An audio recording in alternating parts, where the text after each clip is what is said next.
presentation you were doing.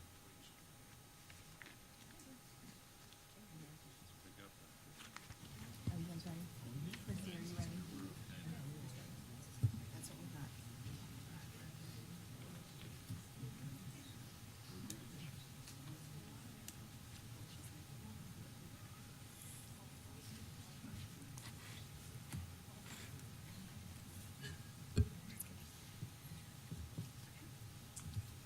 Okay, good morning. We're going to call to order this April 30th School Board Workshop. If you guys could please rise for a moment of silence, followed by the Pledge of Allegiance.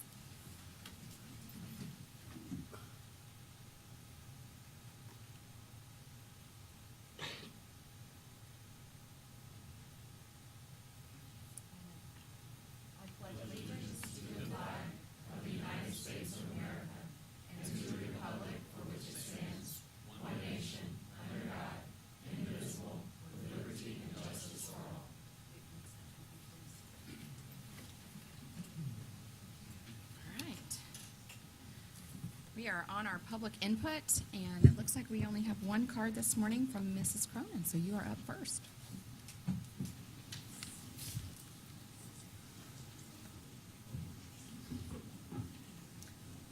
Good morning, Superintendent and board members.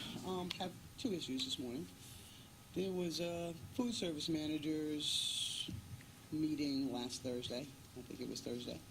And I had calls from several managers stating that they now had to do their employees' timesheets, which is something the bookkeeper always did.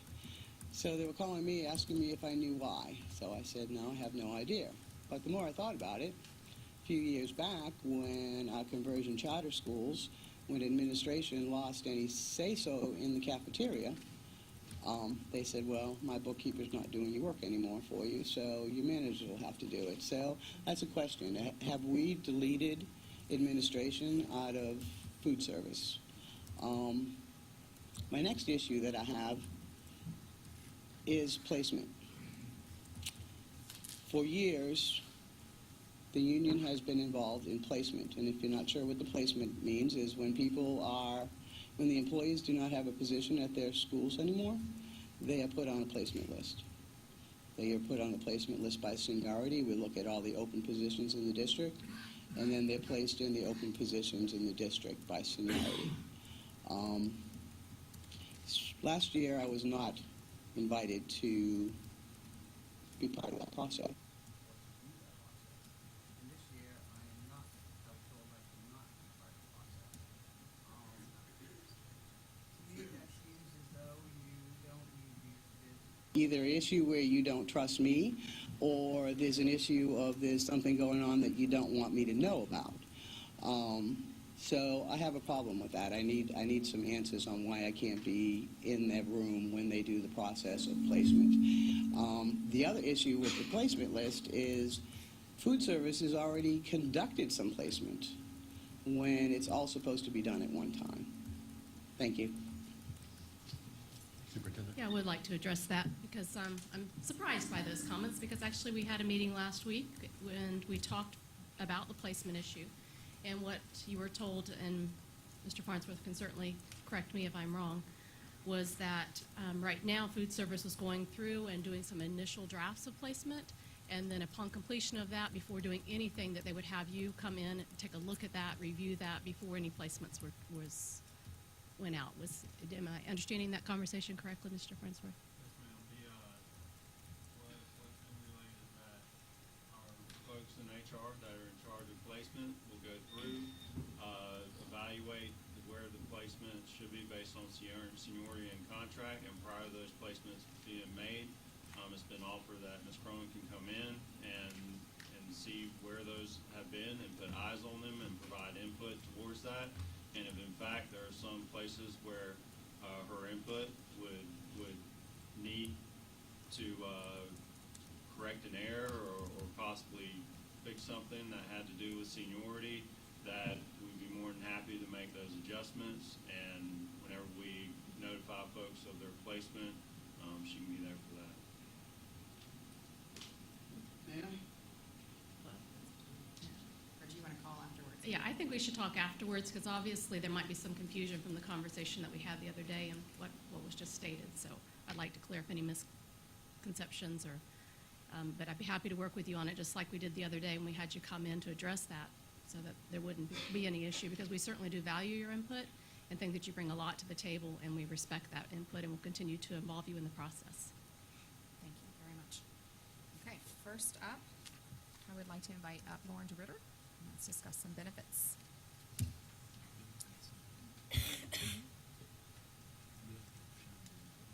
Good morning.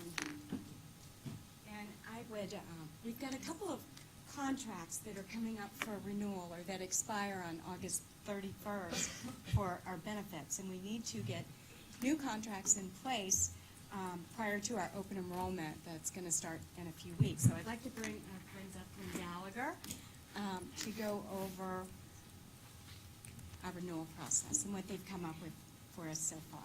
So I'd like to turn this over to Josh Rubin. Good morning, everyone. Thank you. So appreciate the time. What we have in here should essentially follow what we have there. So we'll just kind of go through the last bit of the deck is really the appendix, some more of the detail information. So we figured we'd hit you with the highlights going forward. And can you hear me? Good. Thanks. Okay. All right. Does someone have a clicker? Okay. The exact same. Yep, nothing was changed since then. Okay. So a little bit about what we've done to date collectively, our team and Lauren's team. Then we're going to spend the majority of time on this summary and renewal marketing, and the last piece of the coverage spreadsheets is really, you can view that more of an appendix area that goes through more of the details if you want to reference anything today or, at a later date. Okay. So how we got here today is, we did a kickoff meeting with the Lake County Schools risk team, evaluated the market data. You may know that there was already a marketing process going on out there with the other vendors, so we evaluated that and jumped right in and then renegotiated some additional terms, which included some pricing concessions, some guarantee issue enhancements, and as well as some rate guarantee enhancements. And then all those options were presented to the insurance committee, which was on April 11th, and there was a recommendation made by the committee. So what we're presenting today are those numbers. Okay. I'm trying. This way, Stacy. Oh, that way. Okay. Okay. So the first one is the employer paid life and accidental death and dismemberment policy that's board provided. So this is LCS costs here. Current pricing, $307,000. The initial results from the marketing that were already in progress was $239,000, so about $68,000 savings with a 1-year rate guarantee there. Those savings already there were already significant, so we moved the needle along a little bit further to get you to $84,000, but more compelling, or equally as compelling, is the 3-year rate guarantee, ensuring that that's locked in for a longer period of time over the contract. And then you had the standard there, which does a lot within the public sector world. Strong savings, but from my perspective, you got par there or better. Where you have here with Sun Life, there's not a whole lot of reason to make a change, and that's what the committee recommended as well, was to stay with Sun Life there. And that's no change, just to be clear, no change in benefits, no change in contracts, anything to that sort as far as terms, definitions. Okay. Okay, so the next is the voluntary life. So this is paid by the employees. They can purchase this for themselves, their spouse, and their children there. The way the voluntary life is structured is it depends upon your age. So we have age all the way to the far left, current pricing down the middle. We kind of came up with what the original Sun Life offer was, what was negotiated, and then what the standard proposed there. And actually we should have even a third row on here, because Sun Life's original was a 1-year guarantee. Then we got them to a 3. Then we got them to reduce and got them to a 3. And a big win here, both for the employees as well as just administratively, is you will note that the current structure, the employee rate is different than the spouse rate on the far left. So we were able to get Sun Life to agree to get the spouse rate to match the employee rate So as opposed to what they could have done is just come up with a premium and come up with kind of a blended average, which would have caused your employees to have paid more, but we just got them to reduce the spouse rate there as well. So again, helps the employees from a paycheck perspective, and then also internally not having to manage two different sets of rates depending upon who's actually enrolled in the plan. Okay?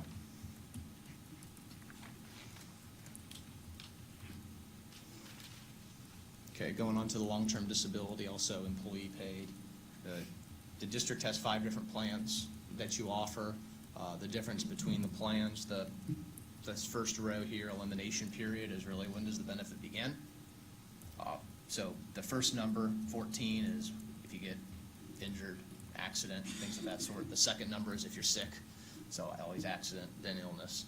The reason why there's so many different plan options, or really 2 elimination periods, is based on what people have in their sick bank. You have someone that has a significant sick bank, they're probably not going to be paying the premium for the lower elimination period there. And then the duration period is how long does it last for. SSNRA stands for Social Security Normal Retirement Age, is what that acronym is. So for those who pick that amount, they pay more in premium, but with the added benefit that it would continue on until their normal Social Security retirement age there. Okay. This is also, it doesn't have it listed on here, it's also a 3-year rate guarantee as well, with a reduced premium there for the employees. Slightly higher than the standard, but it was a package deal, and with the advantage of the lower voluntary life rates and lower board paid life, again, it made sense for Sun Life to be recommended here. Okay. Questions so far? Good. All right. So moving on to dental, Sun Life is the incumbent there as well, and they were proposing an increase here with a 1-year rate guarantee. Delta Dental was the leading vendor here with a savings, about $56,000 there, with a 3-year rate guarantee. And then since then, prior to us presenting to the committee, we negotiated an extra rate guarantee for 4 years, which is compelling, because often in the market, what you would generally see is a 2-year rate guarantee with a 3rd-year rate cap, not to exceed 8% or something of that sort. So the 3-year in and of itself was compelling, and then getting them to a 4-year was even more compelling. In addition, we believe, we've had some discussions with Delta, that this number will probably reduce even further. While they were aware that the committee made the recommendation, I don't think they wanted to leave anything to chance to board workshop, and they reduced the number by a couple percentage points even further on the PPO plan. So I think that's their good faith effort to make sure they're doing all they can to continue to make sure they're put in a good position to keep the business, or earn your business rather. Is the better rate by chance driven by a reduction in benefits? Yeah, it's a good question. On the PPO plan, it's the exact same benefits. On the DMO, there's some pros and cons. We actually have the... It's on the chart, but there were a lot of those tiny numbers in there. Yep, so if you go to page 18, actually.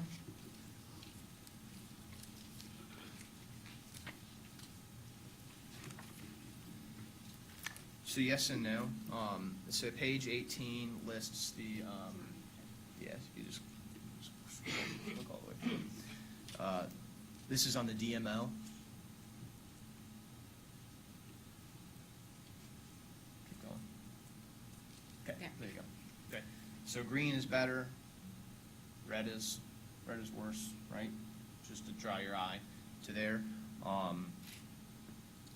What we will say, though, is some of the numbers there that are asterisks there, the asterisk is intended to indicate on currently Sun Life, those would be a service to where lab fees would be extra, and we estimate the lab fees between anywhere to $150, $250 or so dollars, whereas with Delta Dental, it's all inclusive.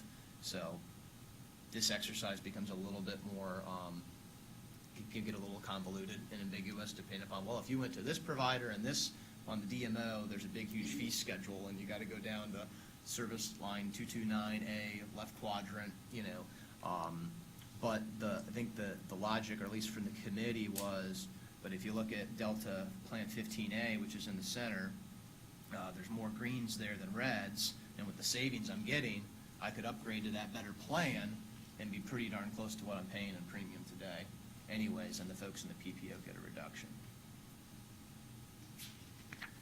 And then we did also do a disruption report as well from a network access perspective.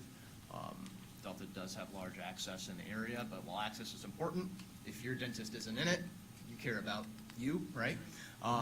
So the next page, page 19, really goes into the to the disruption. You said that there was more green than red for Delta, but it doesn't, On the middle plan, like the 15A? correct. Yeah, but, The far right plan is definitely more red. okay. And some of the red on the 15A would not It's- really be red when you factor in those lab fees. Correct. Right?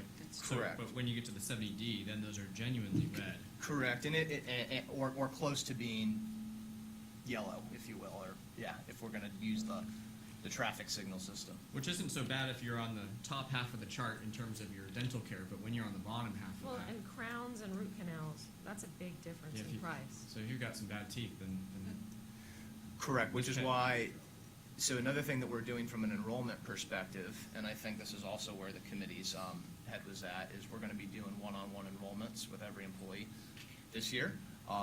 Part of that was to gain some guarantee issue numbers from AFLAC. They know that, they can provide, better guarantee issue perspective. So with the dental changing and getting some better enhancements from AFLAC and doing one-on-one enrollments, this will give every employee the opportunity, to make sure that they're not just, well, let me just get what I had last year and have a surprise while they're at the dentist office. So everyone should be fully vetted on, what their options are from a go-forward.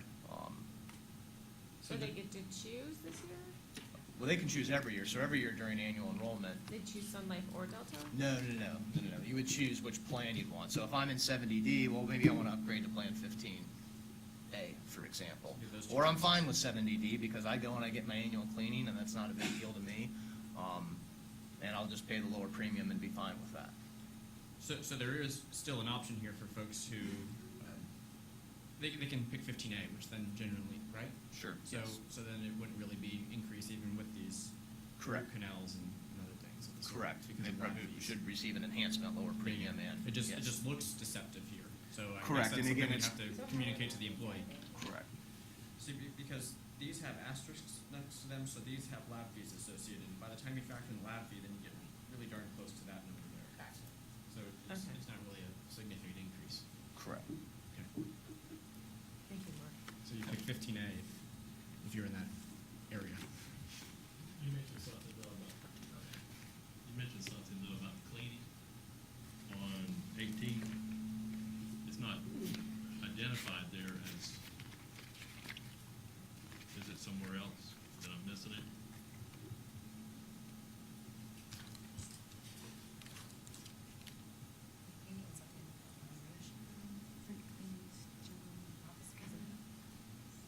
Space, It should be covered. I think in the, Is it an office visit or? It should be just dental Why office else do you visit. go? Correct. I think in the other charts I saw with all the numbers, it was I just know that some places are, Yeah. it's not specified, they don't cover. Were you just talking about an annual cleaning? Well, it's twice a year. Or biannual cleaning that you have there? It should be under their dental office visit. So right now, it should be $10 with Sun, 0 Delta. Okay. Just want to make sure. 15A versus 70D, these are all the HMOs, and one a PPO, and one's an HMO, one's a standard. These are all the plan, and one's HMOs. These are all HMOs. Yep, so if you actually go to page 17, you can see the breakdown of where your That's what I was employees looking are at, actually yeah. enrolled. It's pretty darn near split. Most of them are in the PPO, but not by a large margin.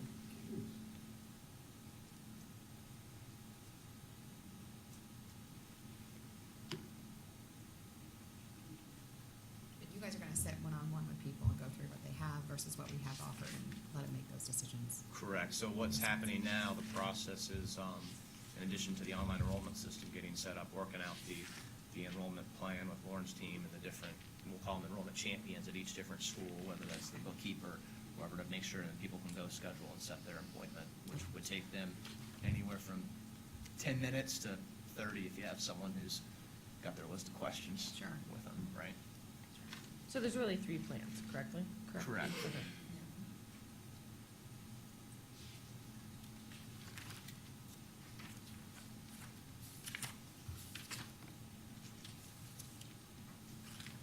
And then the other thing to consider, because you're doing evaluation of the plans, but also from a pricing and a rate guarantee, right? So let's assume that the lab component wasn't part of the arrangement, and then I think it'd be a much more, objective evaluation. Red's worse than green, here's the delta, no pun intended, between the two. What's that gonna cost, right? Then you gotta take into account, I think someone's proposing about a 2.5% or so rate guarantee. What's that compounded kind of 4 years, right, down the line versus locking in, the same pricing here was another big reason that I think the committee looked at this, that they know what they're gonna pay today is gonna be the same 4 years from now, regardless of what happens with plan experience. And again, that's a guarantee, just also to be clear, that's a guarantee. It's not you're not locked in. If a year and a half from now you decide, what the heck were we doing with Delta, or we don't like how this works, there's no lock-in, you can certainly go from there. They just don't have the right to increase rates. Can you remind me who comprises the committee? Yes, we have SEIU representatives, LCA representatives, some district administrators, a high school principal, middle school principal, elementary school principal, and I think that's about it. All right, thanks. Why under the PPO is there no orthodontics covered? And it isn't today. But it is covered under the H2 chapter. Correct. So why would it not be covered under the PPO? Did we That not would be negotiate for it? That would be, I guess, a question for kind of past practice as to that. If someone wanted ortho, they could certainly go into the DMO. PPOs are able to do ortho. There's a price increase for it. I think I'm confused here, because on page 18 on the red-green page, we see prices for that, but on the previous page on 17 under ortho, it says not covered. You're under that. You're under the add-a network. If you look on the, Yeah. These are the ones on so, that yep. I see, got it. You're in Alright. if you Got look it. on the blue add-a network, so Yeah, DMOs I was looking are at by that. nature just in network. So my question would be if we have, because we're just making a change, Mhm. am I looking at page 19 to see what it says disruption? So I'm just assuming if I just started braces for my child under our old plan, and now we're switching plans, is this the percentage that they're going to cover? Do you understand what I'm saying? No, I understand. No, the disruption is how many people might not have a dentist under Delta that had one under, it's listed as Assurant because it's the Assurant network, but Sun Life, who was the prior, or the current rather, I should say, no decisions have been made, the current provider there. So for example, we'll just look at, Delta has 2 networks. They're both, this is just for the PPO. To be clear, the way you do the disruption with the way the data was had, it was just had on the PPO plan. You can see on their Premier network, there's currently, of the 85, 85 who aren't in Delta's network. They also weren't in Assurance network. 28 of them are in Assurance network, but are not in Delta's network. So those people would be somewhat disrupted. But then you look at the yeses, and there's a lot more people gaining coverage than losing coverage. So what do we do in that? When you guys sit down to have your individual conferences, will you talk to people about, these are the people that are currently covering your dental or your braces? These are the people that you can pick that will continue to cover those? I just had to go through this. That's why I'm Sure. familiar with this. And it's a little bit overwhelming when you think I've been having this service done, I've got a year and a half more, and I'm switching dentists. So we'll have Insurance. the network access will be there. This was de-identified, so we know that, Dr. Jones on, XYZ Street, is in network and was And we'll take previously that. in network, or was in network and is not in network and was seeing 3 members, but we don't know who were the 3 members who were seeing Okay, Dr. Jones so they'll be able to pick it up. there. Correct. Okay. Only if they're on the HMO though. Right, Like, that they was when you have brought the to- braces, right? They have to choose the HMOs. If, For the ortho. or Right. any teacher with kids who are like 7 to 16. That's a lot of teachers. That's the way it is now, right? Correct. That doesn't mean it's good. No. Can we negotiate for that? I think one of the Or things, get a rate? you know, one of the things I found, I think, when you know, because I've got a lot of kids too, and at least one needed braces. How many is that again? So one of the things that I discovered though was that by the time I paid the premium for the orthodontics, that it basically was almost a wash that could just pay cash for the orthodontics. That it didn't really get me that much of a benefit. So you typically get, I mean, it'd be provider specific, right? Whatever you Right, can negotiate with that dentist, and some might be more willing to others, but a typical orthodontic max is a $1,500 max, meaning Right. the most benefit that insurance is gonna pay on your ortho is $1,500. Sometimes you see them up to $2,000, so that's the benefit that you're getting. Then you run into kind of what you're saying, some orthodontists might say, well, just for the, So and nothing against insurance, but, you know, for the hassle of not having to deal with that, I'll Right, right. negotiate something directly. And that's with exactly you. what happened. Um, So, and I think there was a discount for other things too there, but, Prepayment or so, if I recall, I think, and sorry to get a little specific here, but it was about $4,000. In this case, your premium would, your benefit would only be $1,500, $2,000, so then I would then have to pay another another $2,000 out of pocket for those braces, in addition to the premium during that time, and what's the premium over 2 years for orthodontics? Well, the premium that you're paying is for the entire dental coverage. Right, You don't, right, you sure. don't have well, here's my dentist, and I Yeah, can yeah. decide, do I want the ortho or do I not? It's kind of all in, Yeah, yeah. because they know that if they give you you kind of have adverse selection, that people will buy up to the ortho who are going to use it, Right. and then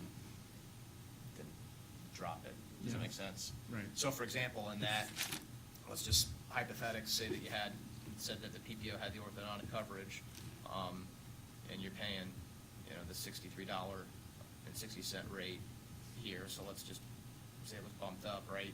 If you needed a crown or you needed something else, you would Right. have used it. Now, in that year, if you didn't need it, your head is that, well, I paid all of this for That's right. for the ortho, but you were paying for Right. something that you just ultimately didn't utilize.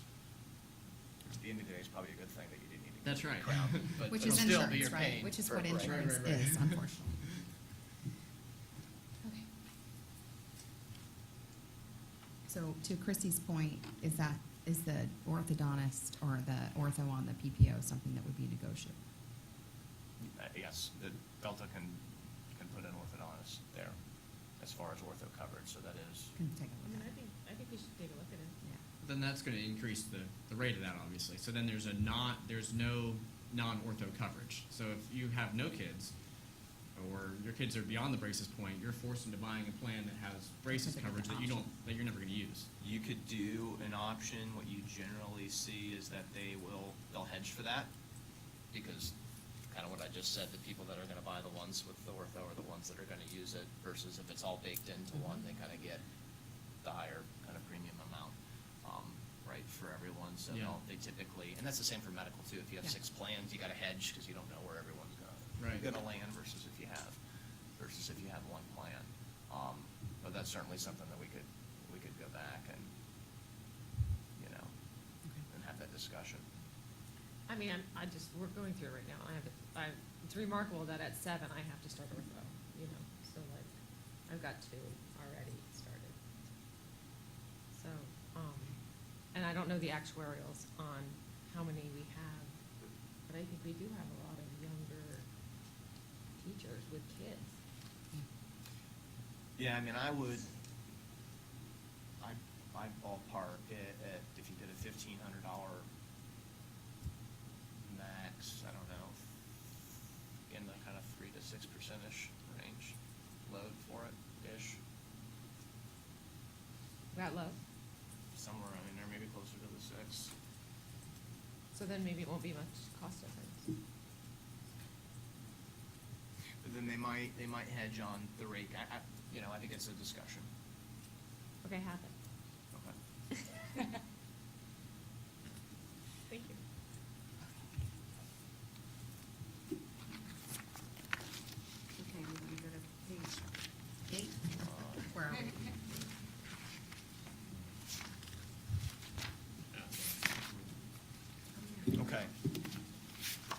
I think we have some good news on the AFLAC front. So we've got our people together with the enrollment team, with the AFLAC team, and the AFLAC plans. So again, one-on-one enrollment's going to be able to enroll on the system.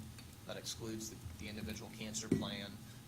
Just the way that that's set up, it's more challenging to put on the system. In addition, because of the one-on-one enrollment environment, we've negotiated with AFLAC to have $30,000 in guarantee issue for everybody. So meaning oftentimes you can get a guarantee issue, but it's just for the new hires. Well, out of your 5,000, 5,500 or so employees, only this much are going to be new hire effective 9/1, right? So we were able to get that for everyone. So no questions asked. Anyone can get up to $30,000 in coverage. And the way that that works is it's a not an indemnity type plan, meaning, well, I got diagnosed with this, and my first visit I get paid $200. My second visit I get paid this. It's initial diagnosis. Here's the amount that you get paid. And there's some reductions for typically for little skin cancer type stuff, but you think stroke, heart attack, things of that sort.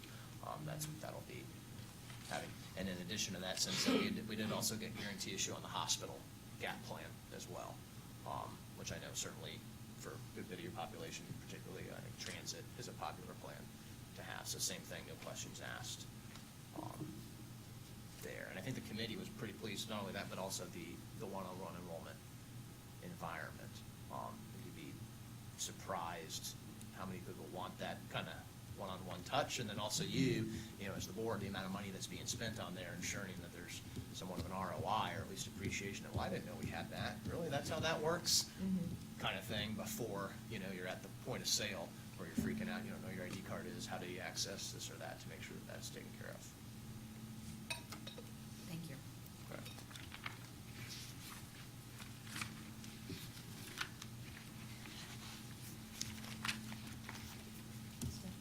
Can I ask a question? Of course. Can you just give me a quick overview of what this one-on-one is going to look like? Because I heard you say something about bookkeeper. And so who is going to be conducting these one-on-ones? So the team that'll be conducting the one-on-ones is the Explain My Benefits team. They're also the group that's providing the Ben admin system. The bookkeeper won't be doing the one-on-ones. The bookkeeper role was thrown out as and it may be different at every school, as more of the individual who assists when we say, hey, you have X amount of people at this elementary school, and only 15 have signed up for their meetings. Can you assist with making So the sure team is from you? Correct. That comes in. It's part of our group. Yeah. And with 5,000 employees, what does that look like? How are you going to do that? So we have 80 or so schools. We're doing that over a 2-week period. I should have brought our operations person who's running the enrollment. Just side. an overview. There's going to be. It's going to be very quick, though. It's going to be very quick. It's going to be, so the way that the process is done is when there's a pre-enrollment, we'll call it campaign, if you will. So we even just had a call as of Friday where an email is going to come out from the risk team, letting employees know, here's how the enrollment process is going to work, letting them know they'll be getting text notification, all sorts of pieces there, so people are prepared, right? Then they're going to be sent an email for an online scheduler that can allow them to schedule either before school, during their work session, lunch, after school, however they would like to do that. And they'll be on site, and it varies depending upon the school, probably, I think, 2 to 3 days per school-ish. Yeah, and There, so people will have a variety. So it's just, well, if I'm not here on, May 20th, I've missed my boat to enroll. So there's a varying amount of times and days people can enroll, and then folks that aren't there, because it's going to happen, people are sick. And we'll be at the whatever. bus lots and the Yes, maintenance. yes, at every bus slot as well, so it's not as if they got to meet just at the one. Good. So they're hitting every location. Thanks. So in the past, we had maybe 10 or 12 locations for open enrollment meetings, and they would just, kind of come in and sit with somebody. Sometimes people had to wait in line, but now they're going to have 3 or 4, depending on the size of the school, maybe more enrollers at each school for, like Josh said, for a number of days, and there'll be, so we need a point of contact at each school just to help coordinate, get them a place to sit, and, get them in the door and help Wi-Fi, with the Wi-Fi communication. access, it could be Yeah. stuff, things like that, right, that can go unmissed but cause blockage. Can we go back to the question that Dr. Burns asked? So, just to be clear, we're not just going to provide plans with ortho coverage. We're going to, you guys said there was like that discussion, so are you going to bring back plans that include ortho, and everybody's going to have to pay that ortho fee, or are you going to bring back a plan that's with the PPO that's ortho and non-ortho? I think we could show both ways. Okay. It wouldn't be that challenging. That way you can make the decision. Because the other logic is doing one with or one without is, like you just said, age 7, you didn't think it was going to happen as you get someone in the middle of the year. Well, I selected the non-ortho plan, and they want this to start now, and I guess I got to wait till September because having your child and be told that they need braces in the middle of the year, unfortunately, isn't a qualifying event to switch plans. You made your decision, and you need to stick with it. And I think that would come back just to see how the numbers shake out, and then can make a decision. Because if it's marginal, it might Okay. make sense there. Thank you. And it was my understanding, I attended this meeting, I got there a little late because I put the wrong time down, but I got to this part of it though, and it was my understanding that they're gonna have someone at each of our schools, plus all our departments, like transportation, maintenance, facilities, places like that, so that they don't have to try to go. The other question I have is that in past, it's been that you could not go during your work time. So, but at maintenance, they have tried to be there by 7 o'clock in your first 30 minutes or whatever, or by the afternoon. So I just want to make sure that's clear. And then bus drivers, same thing. During in between their routes or whatever, that they would be able to be accommodated. Well, I think the way that we do the buses would certainly be earlier after, so the group that we've done this for Lynx as well, which certainly their transit schedule is a little bit different than the school, but similar in that they can't You'd be just. getting there at 5 o'clock. Right, you get there early in the morning, and you do that, and then I think the other reason that we've seen when you do a group meeting environment versus a one-on-one, where the group meetings can sometimes be a challenge with the work environment, is you gotta sit there for an hour and 10 minutes, or hour and a half, however long it takes to get your 2 questions answered, and drive to the school, so you got 2.5 hours invested versus, 10 to 30 minutes there, just done many more times over, right? Okay. Any other questions? Okay, thank you guys. We're excited Oh, about wait. the opportunity. I Oh, didn't yeah, ask. please, yes, go. I- We didn't vote. We didn't vote.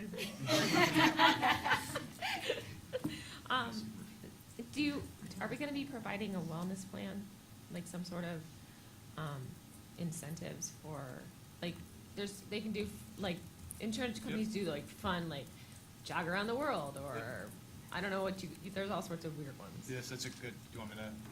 Yeah, address that but I also collectively? want to throw out there that on, I think it was Thursday, we had a meeting with Care Here that, runs our health and wellness centers, and they just hired a new wellness director that will be dedicated to our account, so she's going to be working on a lot of those things, just wellness initiatives and fun things to help incentivize people to get healthier and more active. So we're going to work on it from that end with Care Here. And what do you guys And think? then our scope would be in conjunction working with Lauren and the Care Here folks. We have a wellness team that looks at, okay, what do we ultimately want to accomplish? How do we structure the program? Does it make sense to work with the medical carrier? Maybe, maybe not. Does it make sense to work with another provider and put that together? So I think our first priority was just timing, let's get this negotiated and enrollment. So once we get there, then we'll have, Lauren and I and our team will have a pretty significant full-day strategic planning event to map out the next couple of years there. I have a question regarding just process and the way that the vote will go. I know we want to go back and ask the orthodontia question. Will it be voted on? Does that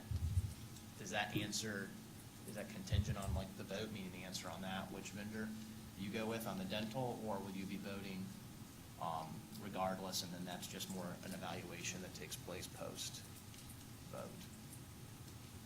It's a good question. I'm not sure, like, if we could go down and say, I'm fine with the plan at this point in time. when do you think you'll have that information back to us? Probably 2 days Okay. ish. I think we could. It's a priority. Pardon? On the 14th. It's on for the 14th. Okay, so I believe that'll give us enough time to look at it. And you Okay, folks will have it. so we can just email that to you? Yes, to please. review? Yes, Okay. please. We don't have Okay. to reply. Right. All right. Nobody reply all. Ooh, I really like this. Only bias, right? Any other questions? Thank you, guys. We're looking forward to this. It sounds Okay. like a smooth transition. Thank you. Appreciate it. Yeah. Okay. This time, we would like to invite Doretha Cole and Katie Pearson and Faith Harris up to discuss our instructional materials.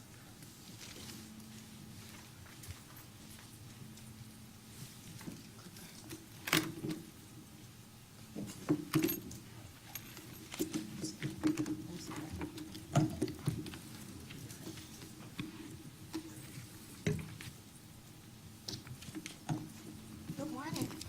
We're here to bring you an overview on our Science K-12 and Advanced Placement Health and Physical Education Instructional Materials Adoption Recommendations. I have Dr. Faith Harris with me, who's our Instructional Materials Manager, and Ms. Doretha Cole, Director of Curriculum. We also have our Science Program Specialist here for elementary and then for middle and high school as well, if there are any additional questions. Instructional materials adoption process consists of first the Department of Education releasing to us a list of instructional materials that are recommended for adoption. The district then pulls together a district review committee, looks at those instructional materials, uses a rubric that is used to review the instructional materials based on are they aligned to the standards, do they meet other specific requirements, and then they bring in the publishers to present the information from each of the bundles or vending packages that are available. The school review committee then comes in and the principal nominates teachers as well as the school advisory council. And the publishers present to those groups of teachers that actually are involved in that content. Teachers use again that rubric and they evaluate the materials. Based on those evaluations, we come up with a list of recommended materials. Those materials are then displayed within each school, and teachers are able to come through and take a look at the displayed materials, ask questions of their site-specific representative, and then each school votes. That vote then comes back to the district. We put out those materials with regard to public input of the recommended materials for 20 days on our website, gather any comments, and then we are here with you now at this point where we are workshopping it with you to present those materials that were recommended by schools and teachers as far as our adoption timeline. After this meeting, we will then bring to the board meeting an item for recommendation of those adopted materials. Something to keep in mind is what we're looking at are materials that we adopt, not necessarily all may be purchased, because we want to adopt the materials because we have a 5-year span then that we're able to purchase. So we're making a recommendation right now to you to view those materials and then say that these are the things that teachers would like to adopt, and as funding becomes available, it might be over the course of several years. But if we don't adopt the materials now, we won't be able to purchase later on, okay? So, and now I'm going to bring to you those materials and resources that schools review. The recommended elementary instructional material was Houghton Mifflin Harcourt in blue. There were 6 materials reviewed, vendors that came in and presented to those groups of teachers the instructional resources in a bundle with other ancillary and supporting materials that go along with it, and the recommended material was our Houghton Mifflin.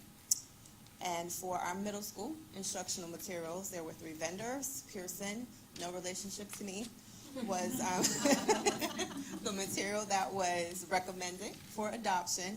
In middle school, we are moving to a comprehensive science as opposed to, we've had individual areas of focus, physical science, earth space science, and so on. And we are now looking at bringing together a more comprehensive approach because our state assessment is comprehensive in nature.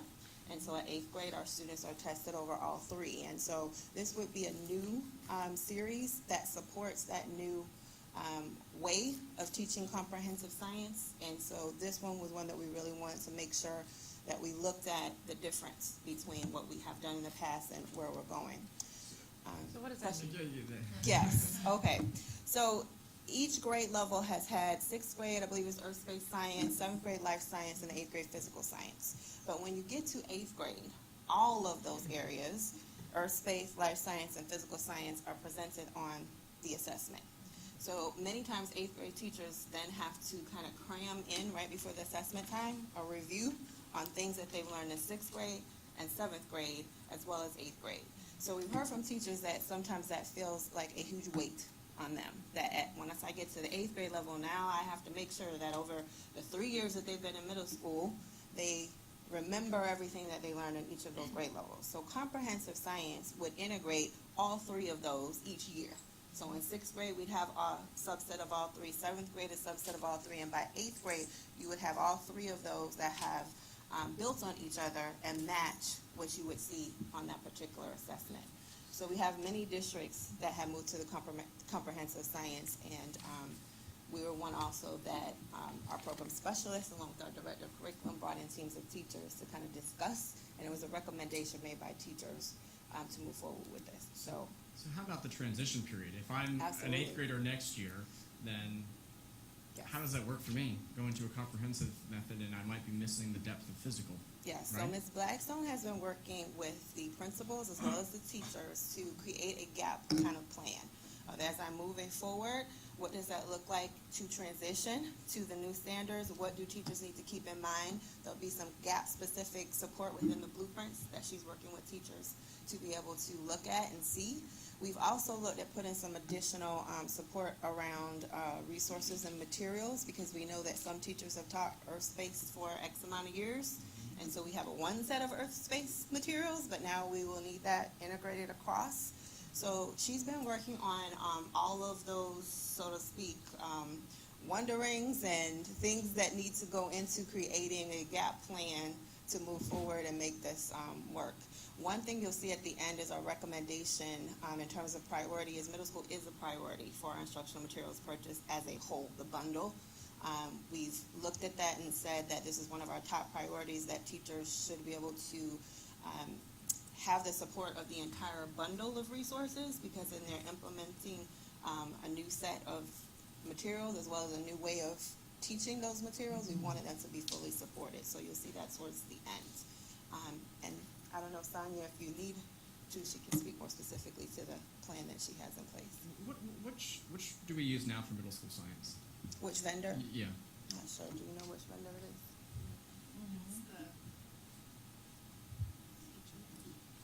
I want to say it's McGraw-Hill. Okay. It's been 11 years, so It's a long that time. might be why we're racking our brain with regards to which exact what it is. But 11 years since our last science purchase. So Yeah. how did the vote shake out for this? I know sometimes we've seen votes come to us that have been like 50-50, I think, on a math one time, and we're like, well, that was clear. Was this pretty overwhelmingly in support of? Yeah. Can we have those tallies? Can you give them to us?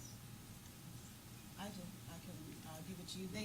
The teachers vote through the Survey Monkey, and then it just, after it's analyzed, then it's announced who has the winning vote. So it wasn't a tie in this year's situation, it was clear cut Okay. who they wanted.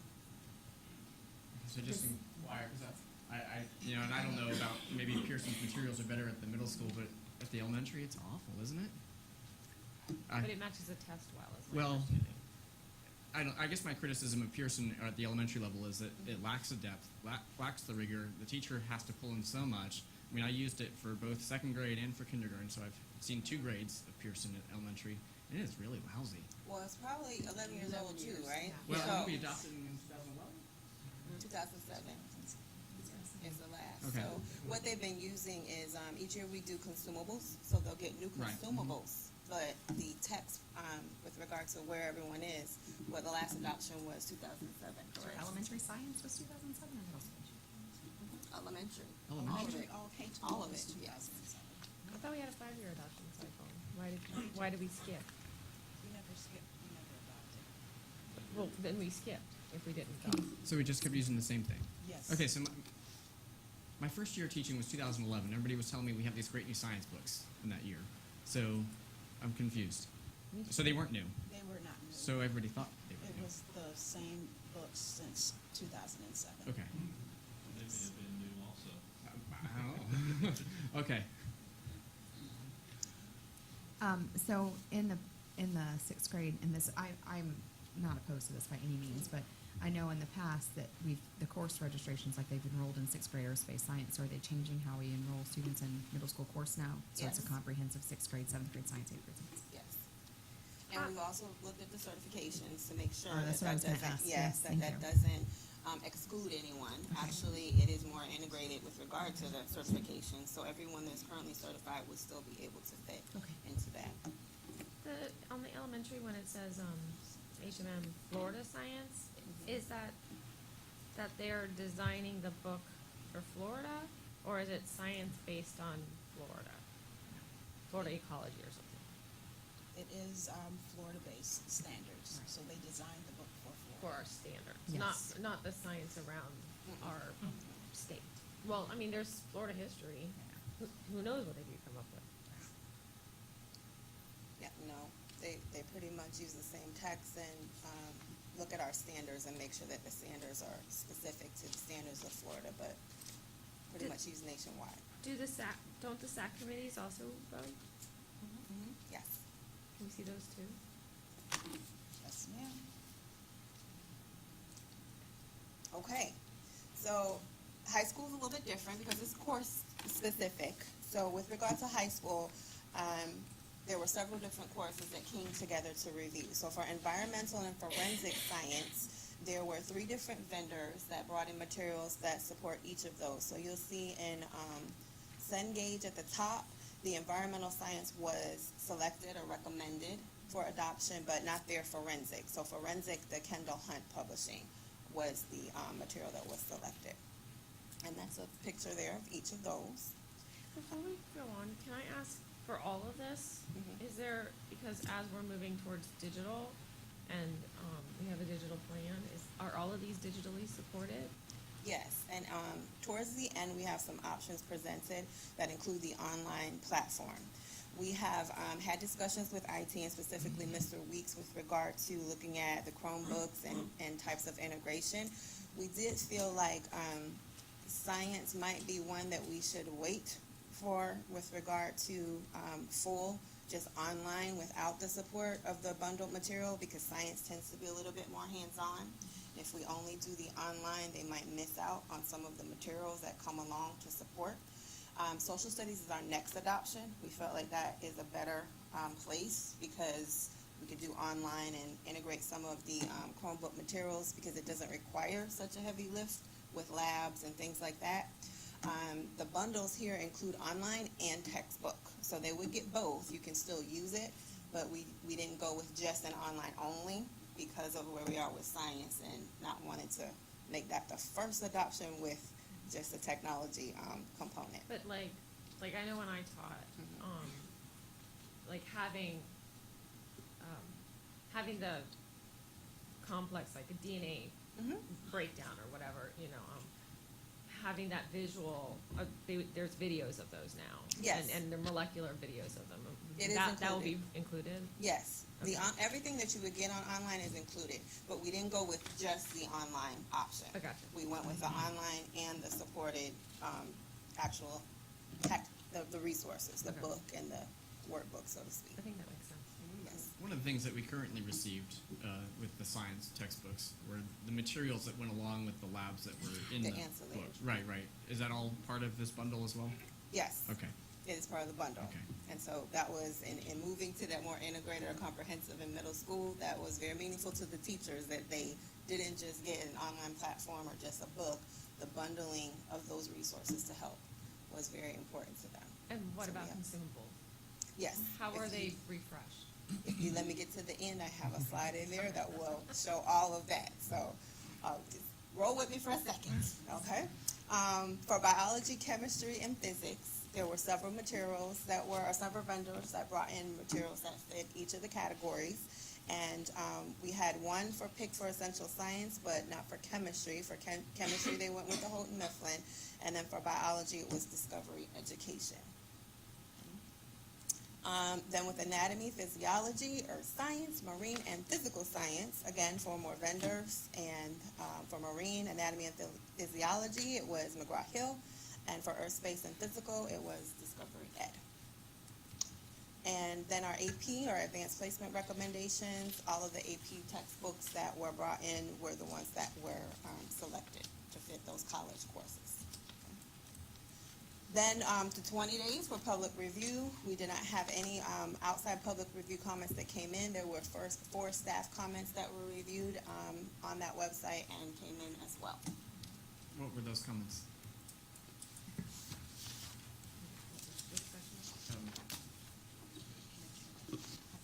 During the review, there were 4 staff comments. Yes, so I have, for First Elementary, there was a comment about the HMH.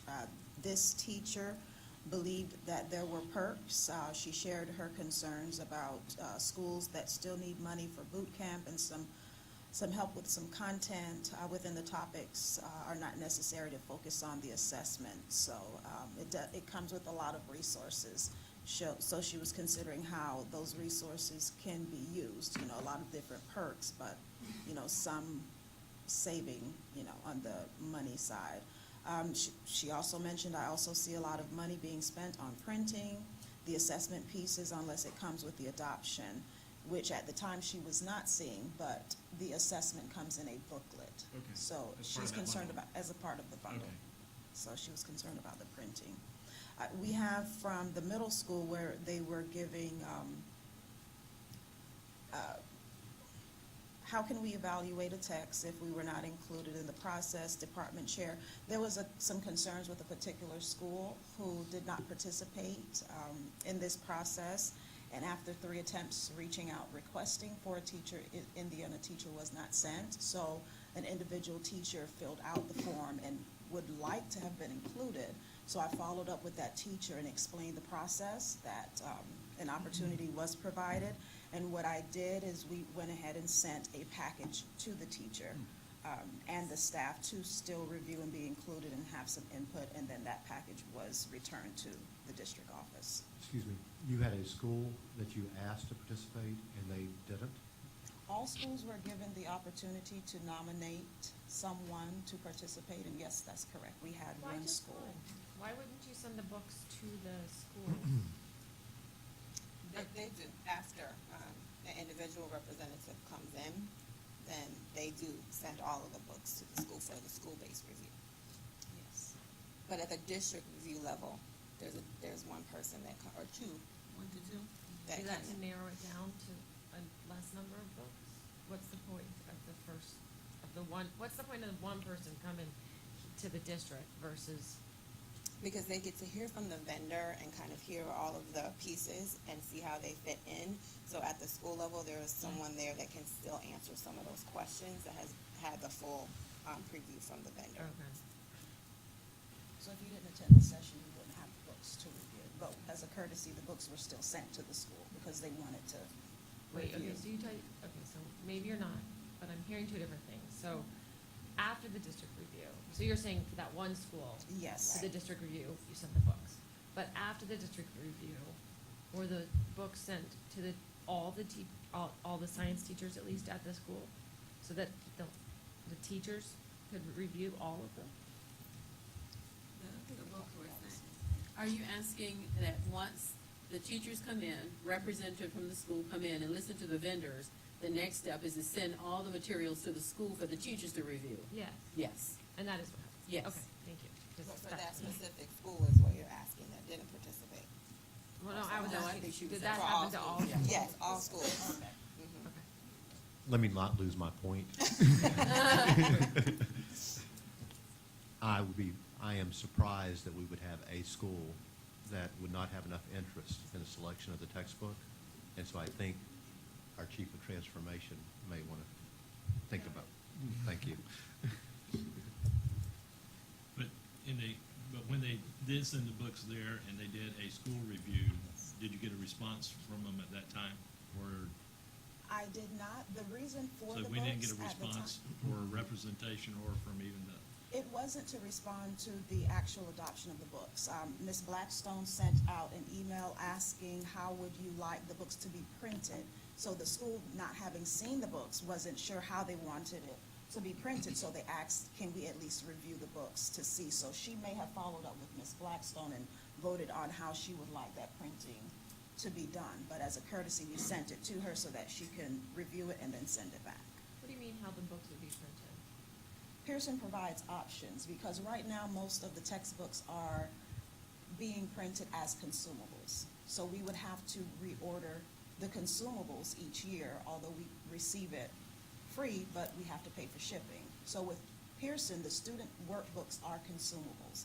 So they can 3-hole punch it, they can saddle stitch it, they can do a variety of different things. Spiral it, I think, is the third option. So Pearson asked Sonia, what is the option for Lake?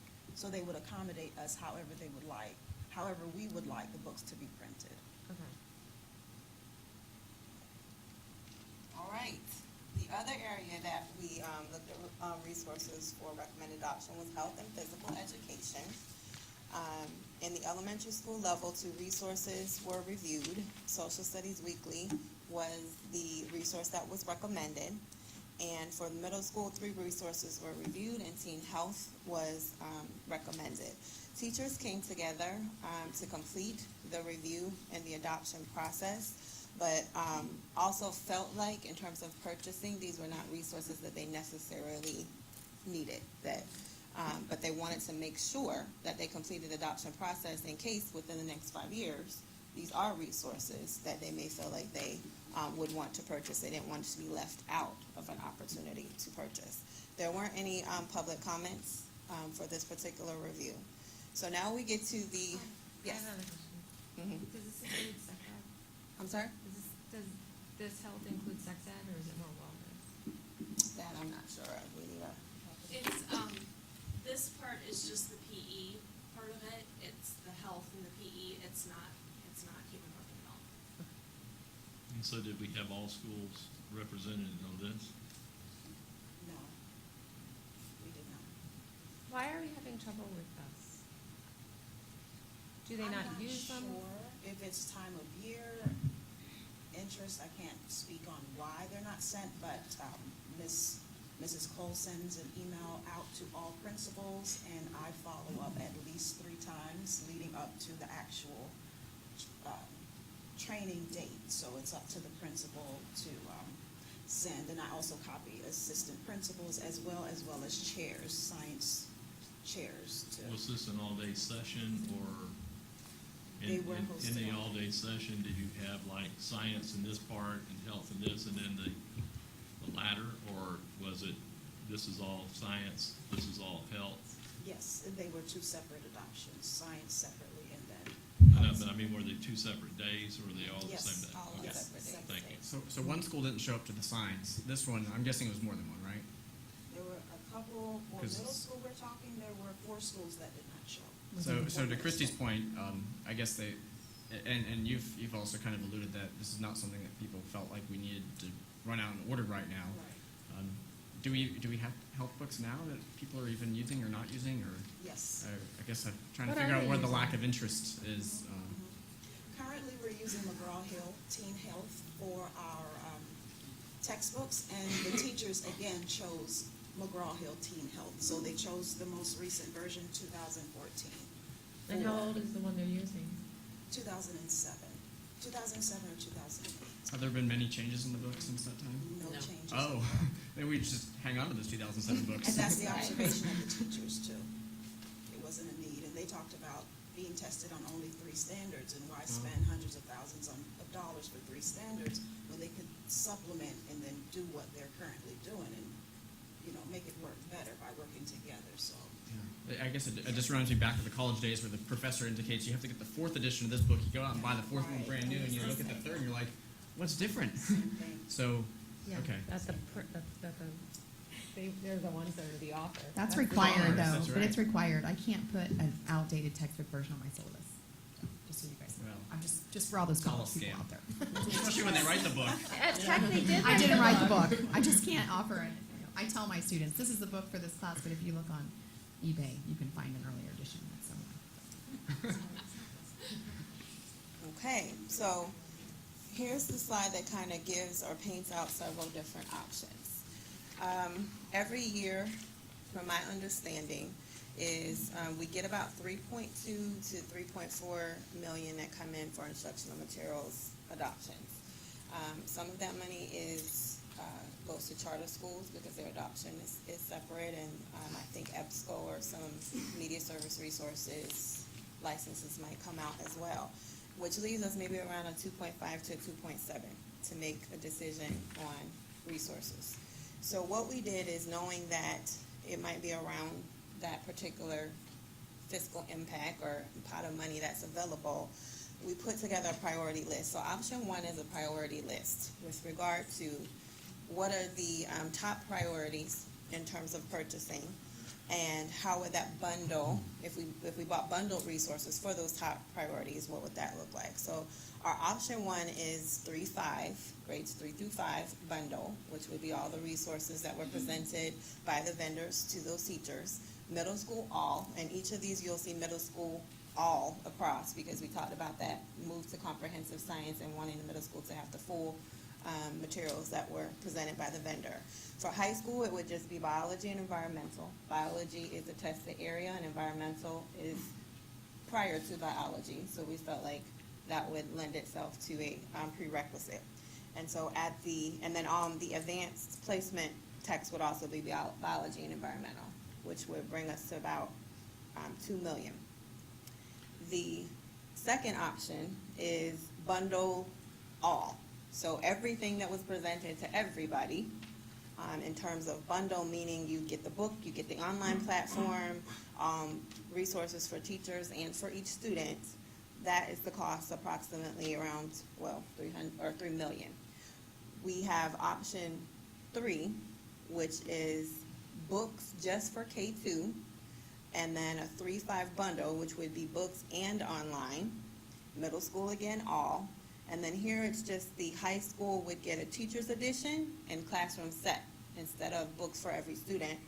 And then online access as well, and AP all. Not that much difference, because what we see is when we break apart bundles, it costs more, because then you're going a la carte. So the vendors put together a price with regard to a bundle, and they kind of give you a better deal because they don't want you to split up a la carte. And when you do split up a la carte to a teacher edition to just a class set, it's not that much different in terms of cost. The fourth option is what is our science gap year option, which means we wouldn't buy any new resources. We just buy the consumables that go with the existing resources, and that puts us right at about 700,000.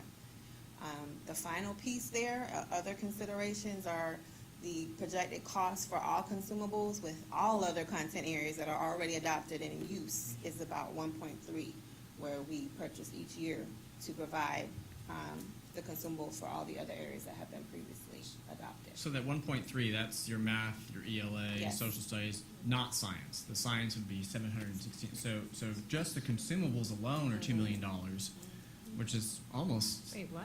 Right, we have some funding left, around So that- 700,000 that's left from the prior year, and looking at that, so that would cover some of the consumable costs that are already in play. So the financial piece of this one gives me a headache before we even dive into the academics, if we could. So,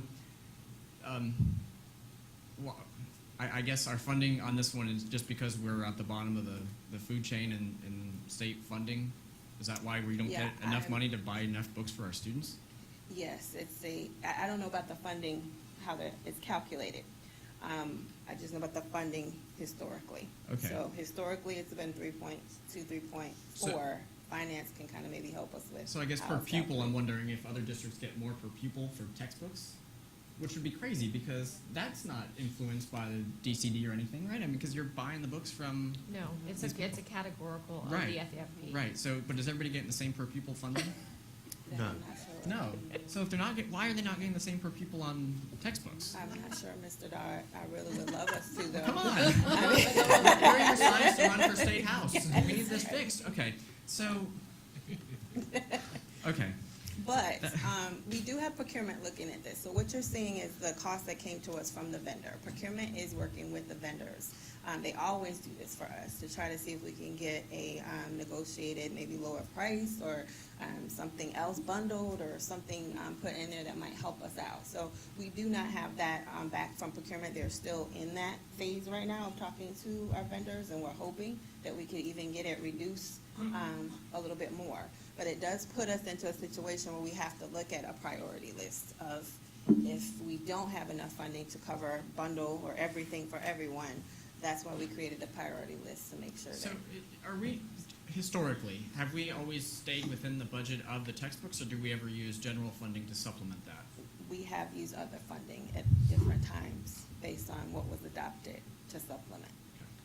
Okay, so I want to know what the consumables are. Like for science, often there's like at the college level, there's your science textbook and then there's your laboratory textbook, which is the Right. one that was written by the professor at our school. It was terrible. Anyway, made her a lot of money. Do consumables include the laboratory, like baking soda, the actual chemicals? No. Okay, because I hear teachers regularly saying, like, they have nothing. They get $250 from their lead money, and they have no extra money to actually do the labs, which is like, so, I mean, okay, so I assume there's not an extra lab book, because you didn't present one.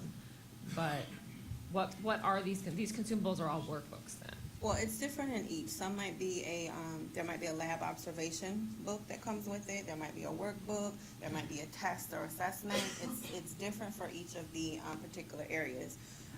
The consumables assist with teachers not having to make copies from the online platform. So if we don't get the consumables, what teachers tend to have to do is to download that page and then make multiple copies. And that's my concern, is that I'm hearing teachers say, I'm making 1 million copies because they're not using either the consumables or the book, and they're using something completely different. So can we, like, somehow figure out what they're actually using and Yes. not buy what they're not using? Well, that's the other piece of if we don't buy it bundled, the cost, sometimes you're not even getting a better rate than what they're giving us for the bundle.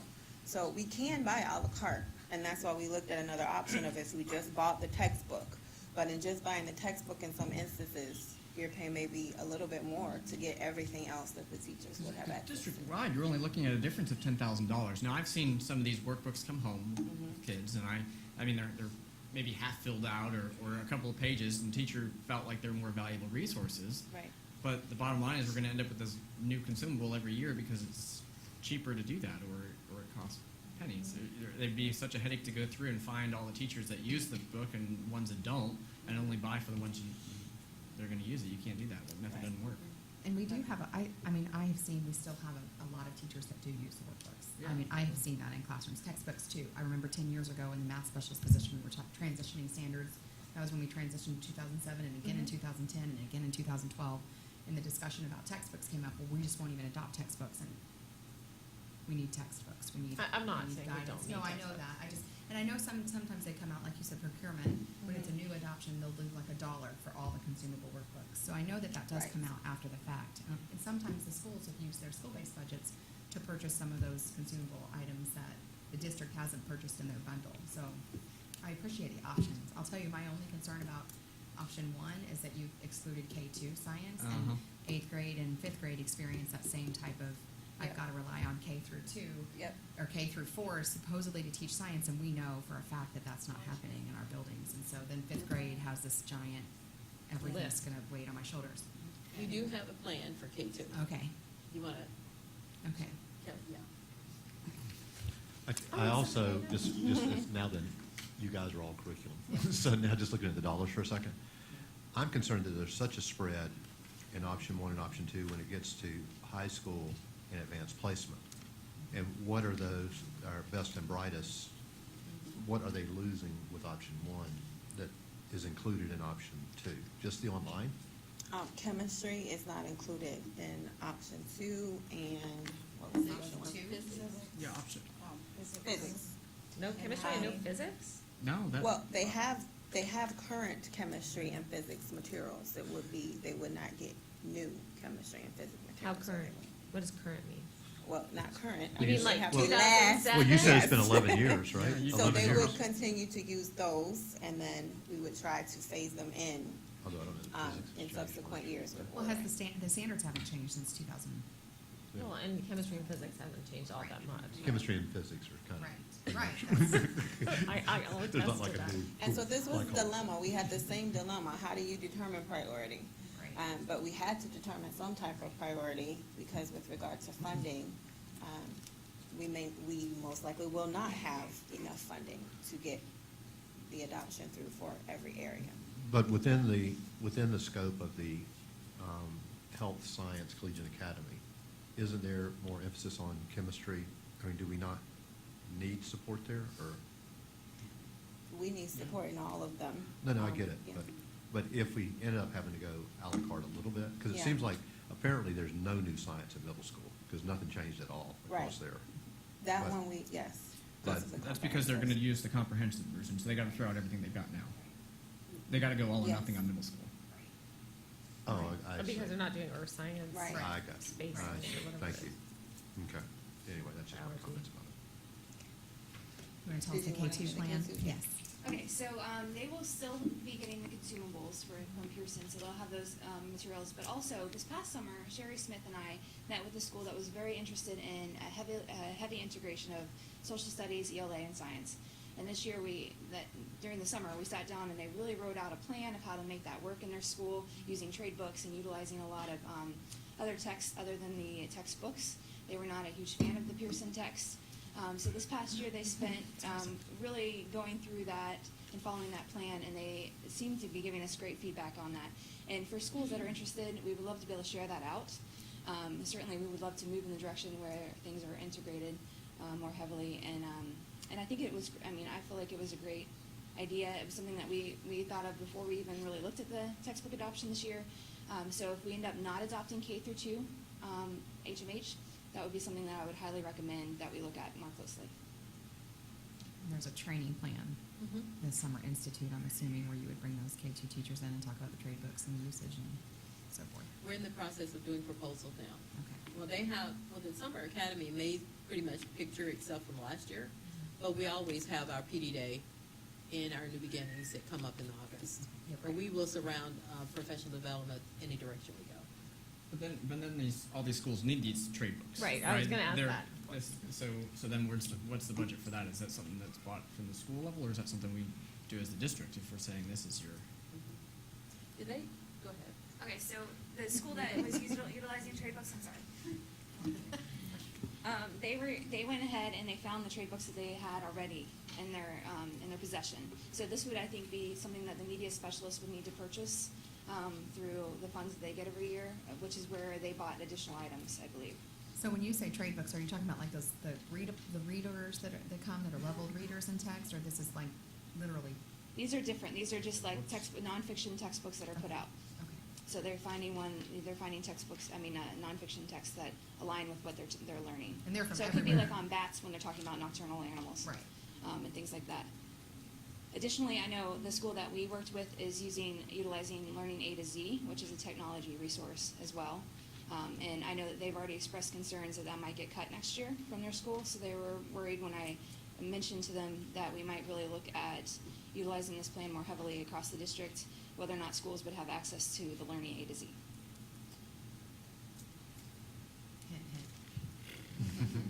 For Learning A to Z, they purchase on their own, with their own dollars. Oh, got it. Okay, good, because I It's don't, not going funded through my It's not catalog funded and it through the wasn't coming district, up. they purchase through their own dollars. Okay. Okay. So what is Learning A to Z, like, This one starts. I'm sorry. It's a software program that you typically use in your primary grades instead of accelerated reader. So they have actually. I'm have in. Oh, I just know. kidding. No, go ahead. Sorry. Sorry, I forget, I gotta roll that back. Instead of other programs that are out there. And they have access to science tax. okay, so, I was trying to, think of what kind of programs it's like. So under that plan, though, okay, so then we try to shift their emphasis from this textbook that we've had since 2007, that I guess multiple people have said is not really good, and instead use actual books, promoting authentic literacy. But they're gonna need the actual book. But they'll still get the actual consumable. Yes. Okay.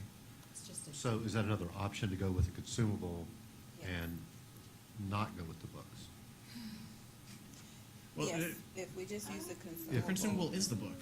Their book is the consumable. at Oh, I K2. thought it was like what you It's, felt. it's not two different things. So they That's end a up with, student book, is a consumable. yeah. Yeah. Wait, trade books aren't consumable. No, Mm-mm, No, not no, just- we're that's a talking different two option. things. I don't know. They would, so they'd still get their existing science textbook, which is consumable, and just be the one from 2007.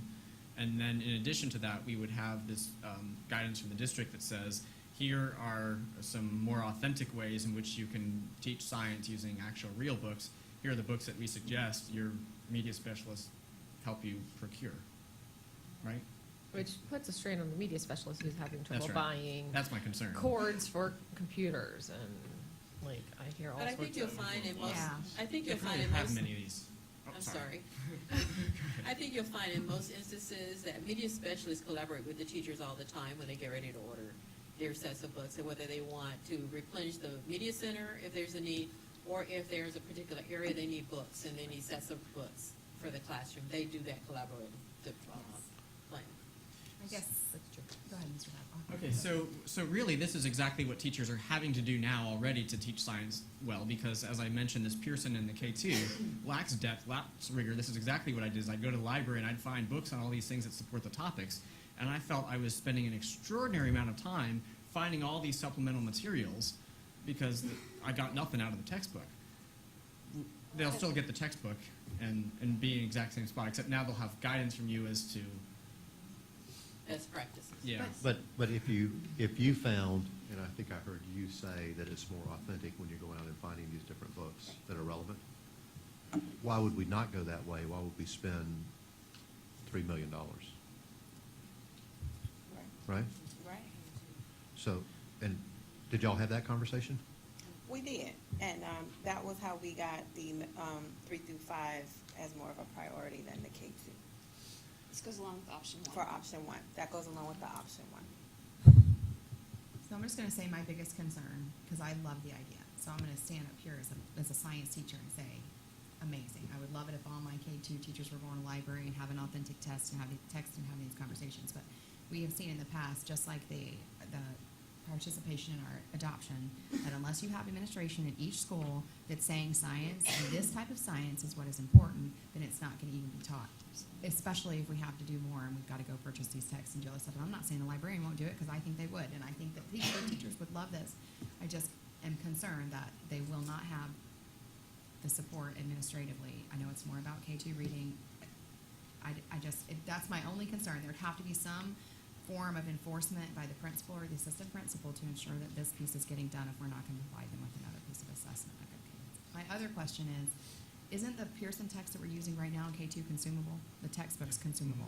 So to provide them the textbook, we're going to have to pay for the consumable costs and then the addition to the trade books that we'd be purchasing or the additional textbook, which is the library media fund. So I'm kind of sorting this out. Yes. Okay. So that's why option one is cheaper. Yeah. That's my understanding, yes? Yeah. Yes. Is there I guess they write in those texts. Never mind. I was gonna say, is there an opportunity to purchase that where it's not consumable and then there wouldn't be a reoccurring cost? There's not. Okay. And did you say that this dialogue was conducted within the committee when y'all were reviewing? The same discussion we're having now? No, this was conducted at the district level with our district program specialists and their representatives that they work with from each school. When we had our textbook adoption meetings and we invited the publishers in, we did not know of this financial constraint. So we didn't discuss options at that point of integrating for K through 2. So the teachers are not aware, they didn't go into it knowing that we might only be purchasing parts of, some grades are getting it, some grades are not. They're not aware of that. Oh, they're gonna love us. Yeah, so, okay, did we get into this trouble because we have too many consumables to begin with? I mean, if half of our budget is consumed by consumables, have we adopted too many things that are consumable?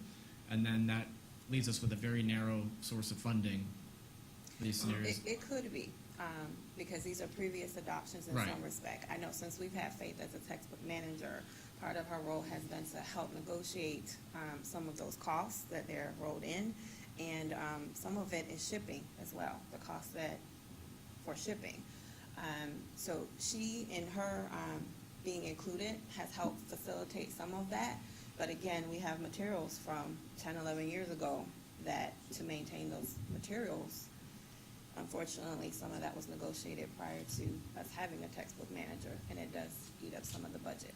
So I guess we should tell all these textbook publishers to make their stuff available on Amazon Prime, right? Free shipping in 2 days. Well, what about the option, and I'm thinking up front, this could be pretty time consuming, but I know we have the option to print the consumables. So we have access to every consumable online.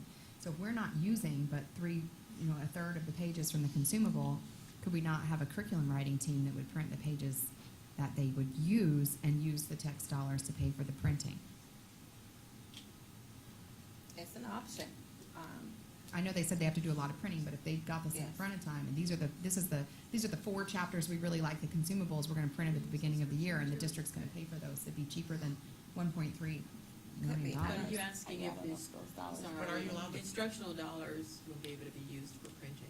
It's consumable though. It's the consumables. It's the textbook that you're printing. Like if we had, I mean, they give us opportunities. we would do to a print them. printing order But from I a know, I'm trying to be company. creative. But you can only print if you've got the license for that book, right? Like And we you have can't the buy one license. copy and then one Right. physical copy and then print 42,000, right, Mr. Johnson? No, what she said, we have digital copies that every teacher has No, access. we have, that's what I'm She's saying. right. We have access to that book because we have the The text. online license. So do we have the online license that we could do that? I don't know. It's just a question. I mean, I know we do for, the reading series, I'm sure of it. Yeah. We can look into that to make sure that, to see where we do have those and where we don't, and what the option would be, so. And I'm sure we have people that have a different view too. I mean, I'm sure we have people that say, I love this chapter 2 resource, and then somebody else says, I hate that one, but I really love this one. And That's so it'd right. be It just gets so to try complicated. to, it would be very But complicated. that's one of the Which is reasons we why pay what I thought was when we had these different surveys, we were going to get the results of the surveys. That would be something we could review to see if there's other comments that we hadn't picked up on. So I think that when we make these presentations, I genuinely would like to hear the committee. I don't know if y'all vote or what you do, Yes. but whatever those opinions are would be nice to be included in the packet just for information. At the district, or are we talking to school? I'd like to hear both. To tell you the truth, that the idea that the teachers would come in and not have an open and robust conversation about the different options, that. In my experience, they don't, and you guys can correct me if I'm wrong, but I've participated in one of these adoptions, and the district level people and the school representatives get all of this information, and I liked the inclusion of the SAC committee and the presentation at the school level, but then the materials are literally put in the cafeteria or the media center, and it's like, you have this week to come in and look at them.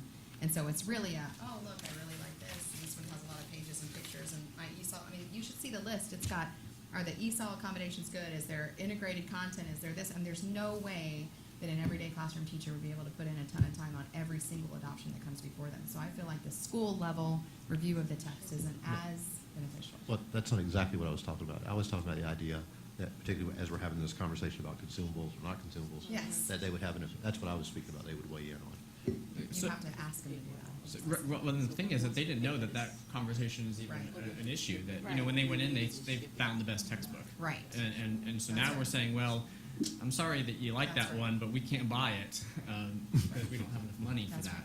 right. And so then when we talk about priorities and how they could make this work, then I guess I'm nervous that are they going to feel like, well, why'd you even ask my opinion if you're not going to go with it? And I think that's been the feeling in the past. Scenario before, yes.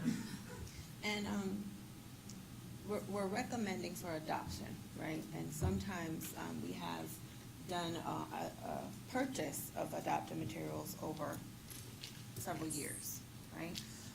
So that will be something that we will be looking at. And in other times, the textbooks have come in for a certain content area under budget, right? So it then leaves a little bit of room to go back and pick up something. Science is one of those that has a lot more of the other pieces that are bundled sometimes, because there's a lab, there's a this, there's a that, whereas you might see social studies is just a textbook, so to speak, right? And online access. So we do look at it that way. Why would we possibly, okay, I don't understand why we would recommend for adoption and then 2 years down the road pick the book we picked 2 years ago. That seems Adoption just bizarre isn't to really me. exactly the right term, right? Because if Yeah. you adopt a kid, you went home with it. In this case, you adopted, Yes. but maybe in 2 years we'll go pick it up. Yes, So correct. I Well, think that that's the purchase it, perception yes. that we're You gonna have haven't to paid get for past. it, That's yes. right. So teachers think I've adopted a textbook. Yes. I've got a new book next year, and I don't. Why not? That's the perception. That's the terminology that they're not going to understand. That Right. we're going to have to connect the dots on. And why would we wait 2 years to make the decision on that book? Because there's going to be new Funding. books out Funding, then. right. Funding. It's all about funding. And So we're remember going to pay for it now and then the, get it in 2 years? No, no. the vendors come and based on the list that we're looking at, there's many different vendors with different prices. So we don't know what teachers will say they'll choose, nor how that cost will shake out until after they choose it. So there may be other options here that are less money, but weren't selected. Does that make sense? Not at all. I'm totally lost. I'm completely Yes, gone. go So if they I just want to share throughout the state of Florida, this is the common problem. And about 3 years ago, the DOE decided to merge the K-12 adoption. Before, it would be K-5, 6, 8, 9, 12. So they've gone back to now K-12, where not only Lake, but the majority of the districts in the state of Florida have to piecemeal their adoption. And graciously, they have stated where we can state that we can adopt to purchase. That way, when the funds are available, we're at liberty to purchase the books as funding becomes available. Because if we don't adopt, period, then we will not be able to purchase within that 5-year adoption cycle. So instead, because this situation is reoccurring, the state has agreed to, okay, you can go ahead and adopt with the intent to purchase. So at least you'll know you have these items that you're interested in, and you can at any time buy them as funds become available, because this is a state of Florida issue with funding. Okay. It hasn't always been. So it makes no sense, but they came up with it. Got it. All right. The only thing, and I agree with Mr. Mathias's comment about this being to the teacher. I would just like, before it comes before the board for approval, that we have something from the documents that you have with the district and the school, but also that this be presented to them so that they can see what we're looking at as a purchase and get their input on that as well, because I know personally, I have heard time and time again, the district voted and purchased these things here and stuff, and we won't even use those, and, you know, they're not even beneficial to us. So I would like to know the classroom teachers more input than just the district level. Okay. And I And think we no, can no send that. disrespect to the district, I mean, but I'm just saying, Absolutely. they're the ones that are actually in the classroom, so. Yes, and we can send that out as well, kind of our priority list of where we landed on based on funding, and see what teachers feel. The only caution of the breaking it apart is that sometimes we do end up spending more if they say, I don't want this, but, you know, then it ends up being more to piecemeal some of the But pieces that people do want. Am I correct to understand that in this 2,084,000, that is buying all of these at one time? Yes, And did I not just hear that because we're adopting a 5-year cycle, we may integrate these differently? well, that's buying the priority list, so K2 is not in that option. So K2 might come at the next, But is it possible you would do elementary 1 year, middle next year, and those costs would be deferred? Is that accurate or not accurate? costs would be deferred. In other words, if I buy elementary books, I'm going to pay $528,000. Yes, Year number 2, I now have the funds and I spend $1 million for middle school. Because it's a 5-year adoption, can you adopt, can you Yeah, we implement could. it? Just, We this could. is just science, though. Or is it all or now? Middle school's got to be Yes. all or nothing, because that's shifting from the We're comprehensive. No, no, changing no, no, no, Okay. but can I skip elementary and high and just do middle, year number 1? You yes, can. you could. Could. But then, so I guess the big question is, you can do any of that, but then What about the other next year? subjects? What happens Right. next year? Right. So next And year, is it so- social studies up? Yep. Social So social studies. studies. So it's not that we So just don't something have else, nothing. it'll perpetually kick the can down the road and you'll forever not Right. have. Well, and we've been looking at and we've been working again with Mr. Weeks, and as we integrate some of the Chromebook technology, it is less inexpensive in these instances we saw with science to just get an online license. So with regard to having the utilization of an online license and the potential for a Chromebook in certain content areas, you might be able to save money in those areas with the Chromebook. With science, though, we felt as though that would not be the best way to begin that implementation, but possibly social studies, which is next, to look at some of those other options to pair it with, and additionally save some money, which could then come back on the back end to support some of these areas that aren't on the priority list as far as purchasing. So potentially next, if we did option one this year, potentially next year, social studies will be less expensive and we can come and add those AP sets or the. Or K2. Yeah, or K2. But you've already made the commitment though, right? We're being asked to make a commitment on No, which we've option. said that we have. Oh, no, we no, can the only thing we're adopt doing is approving the materials. box, That's- the material. That's right. We're saying if we decide to purchase it, we're gonna purchase HMH Pearson Science. And in the sciences, if they discover life on Mars, then I guess So we'll we'll ask just for an have to wait update 5 years to and we need a report new it. book immediately. Absolutely. Just one more piece here, this was our health, that we kind of, health and physical education.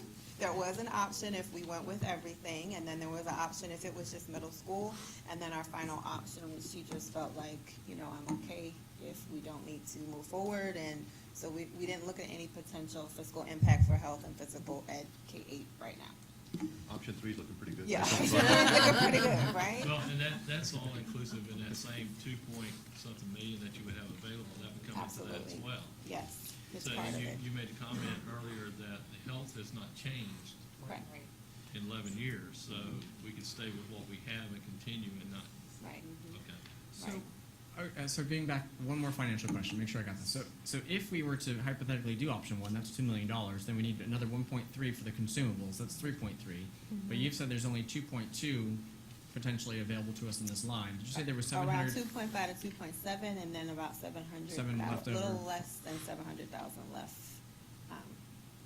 in the pot, so to speak. So that might still only, that might put us at 2.9 or 3.2, so there's a little bit of a gap. And so is that where But a smaller the gap. general fund comes to the rescue, or is there? Well, we haven't given up on procurement either. Okay, There- to negotiate. Yes, Okay. to try to negotiate some other funding. So what is, okay, when we had chemistry and physics missing, was that from AP? Is that the 91 versus the 124? It would be both, like we took it out of AP and then we took it out of the regular high school. Okay.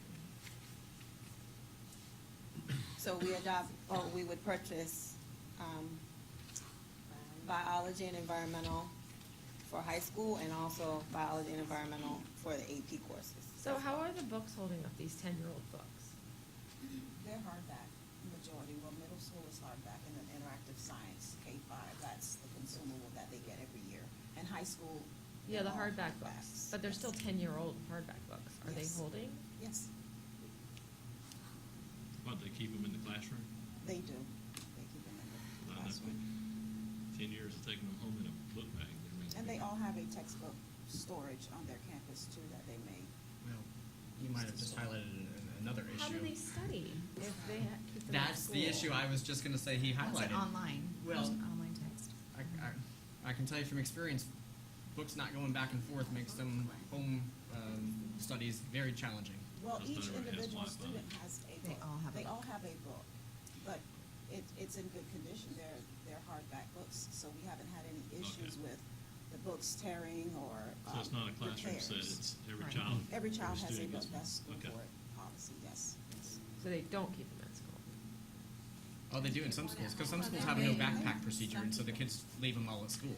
They probably don't have homework every night in every subject either. I mean, you And know. they do have online And if I was taking access. chemistry, it would never get open. Well, That's right. It'd be perfect, it'd be pristine. That impact too has been something that has pulled away some of the funds, is that there has been board policy prior to this, that every student would have a book.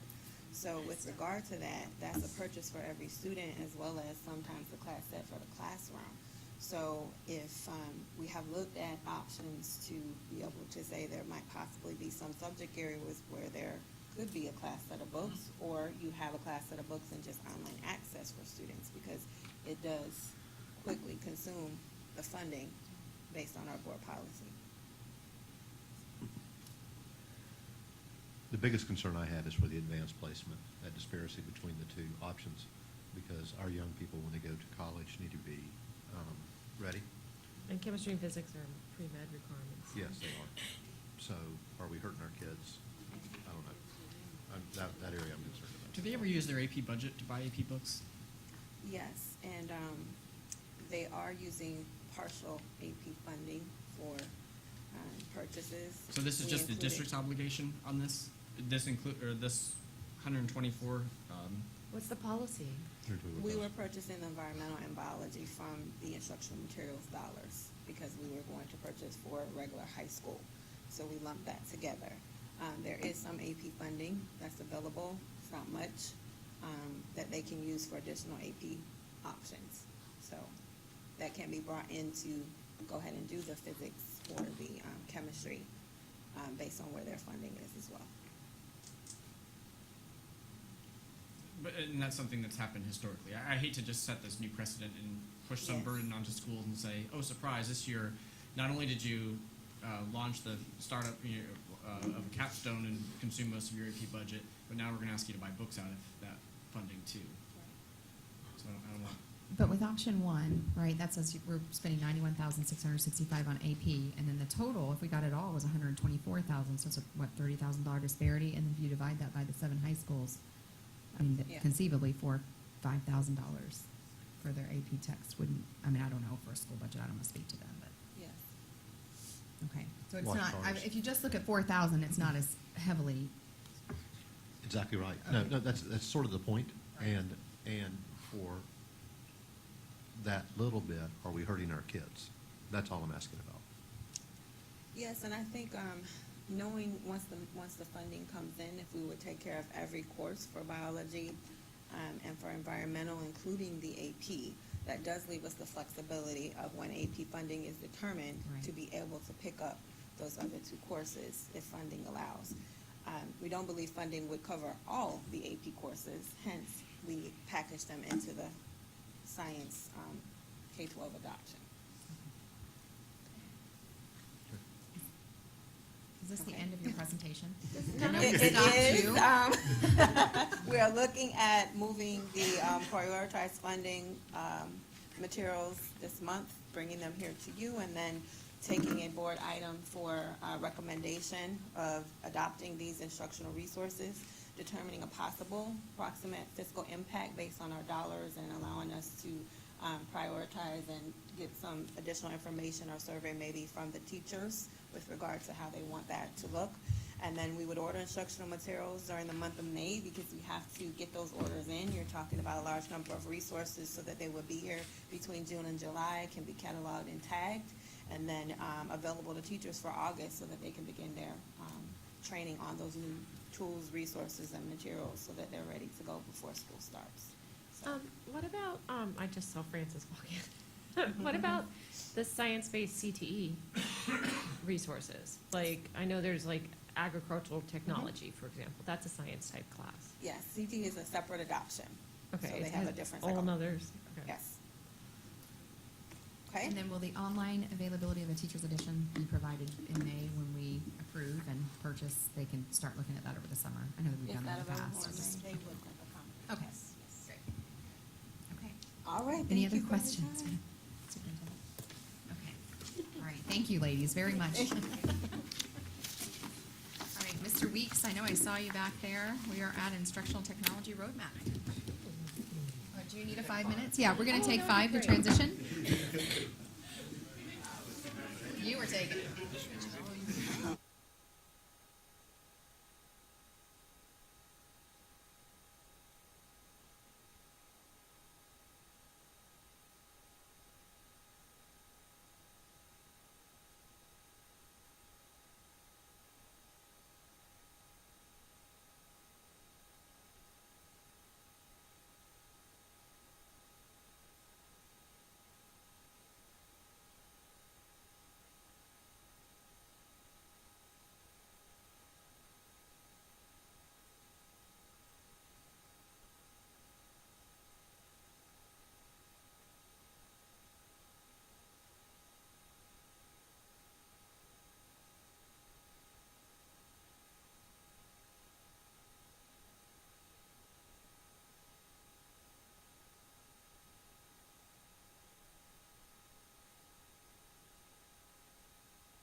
We are back in session. Mr. Weeks? Thank you. I'd like to really express my appreciation for being able to address the board today on this instructional technology roadmap. I kind of feel like I have a friend of mine who graduated college, and all he was doing was talking about final exams, and I kind of feel like this is like my final exam for this year or so, because this is the culmination of a lot of good work with a lot of our instructional stakeholders, a lot of teachers, a lot of our staff and IT on both sides, whether it's the instructional technology or the infrastructure. And I'd kind of like to preface it before we go through the document a little bit with something that we found in our digital discovery classrooms. If you remember, those digital discovery classrooms were kind of our laboratories to see how this would impact instruction. And the picture that I'm going to show you right now was enough to, even though I'm 20 years away from it, almost make me want to retire. And this was the first week or so of the digital discovery classroom, because one of the reasons why, and we knew this was going to be the case, because in the beginning, when you start implementing these things, it takes a while to really get the instructional piece right. I think that's something that's super important. We're looking at what districts have done wrong, and if you Google LA School District One-to-One Initiative, you'll see a massive mess to some extent. And all the articles suggested they kind of missed the why. They knew they wanted to rush devices in everybody's hands, and they had all these grand visions of applications teaching students and everything, but it didn't really work.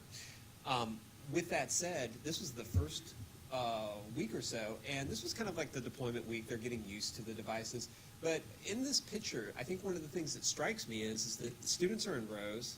They almost feel like they're in techno silos, for lack of a better term, where it's like they're right in front. And to be honest with you, this is an instructor, after all these years of being an instructor, this is the opposite of what I wanted to see. However, it was a starting step, and we knew that. The picture that I'm going to show you next, actually, is a picture that is a couple of months into the Digital Discovery Classroom project. And so those teachers, those AP Human Geography teachers that we were working with, they really gave us a lot of insight. And I'll even show you how we kind of sort of wrapped and projected what we want the classroom that is heavily technology, has a heavy infusion of technology looks like. I would make this argument. If you look at this, first off, the technology is not the only thing going on in the classroom. And as we work in authentic literacy and reading, writing, thinking, and talking, I could make an argument, even though it is just a picture, a snapshot in a second. I happen to be there for this particular lesson or so, but like if you looked at this, or a lesson like it, if you looked at this, you would see a hybrid approach. You would see the devices there, and I can tell you they're collaborating online. And we'll take a look at in a second at what that looks like. But there's also a textbook. There's writing. They're talking. And I think if you think about how we use technology in the world, that's what we do. Now, I know some people have a tendency, because the other end of that is stare at your cell phone forever and ignore everything around you, potentially. And so with that said, I think it's one of those causes, among a lot of other things, to bring the efficiency to the classroom, but to also start teaching students how to use technology in a responsible way. Because ultimately in your job, if all you do is stare at your cell phone, you may not be at your job very long. And in college, there's definitely a technology curve you're going to hit if you've not been exposed to that. And so we wanted to make sure that that was the case. One of the things I wanted to show you on the next piece, our team, I have a team of instructional technology facilitators. And last year, they went from, you may have known them as innovative learning specialists, and they've kind of sort of folded more into that instructional technology integration, very specific. I've got a 6-member team that is just about as capable as the day is long. They're great, great folks. And one of the things they started doing is they started taking basically the instructional vision, which was, and I know this sounds weird, because a lot of times when you think about technology, you don't necessarily think read, annotate, and discuss. But what they started doing is they started taking a look at the tools like Google Classroom and Google Docs, and they started saying, how can we translate that into read, annotate, and discuss?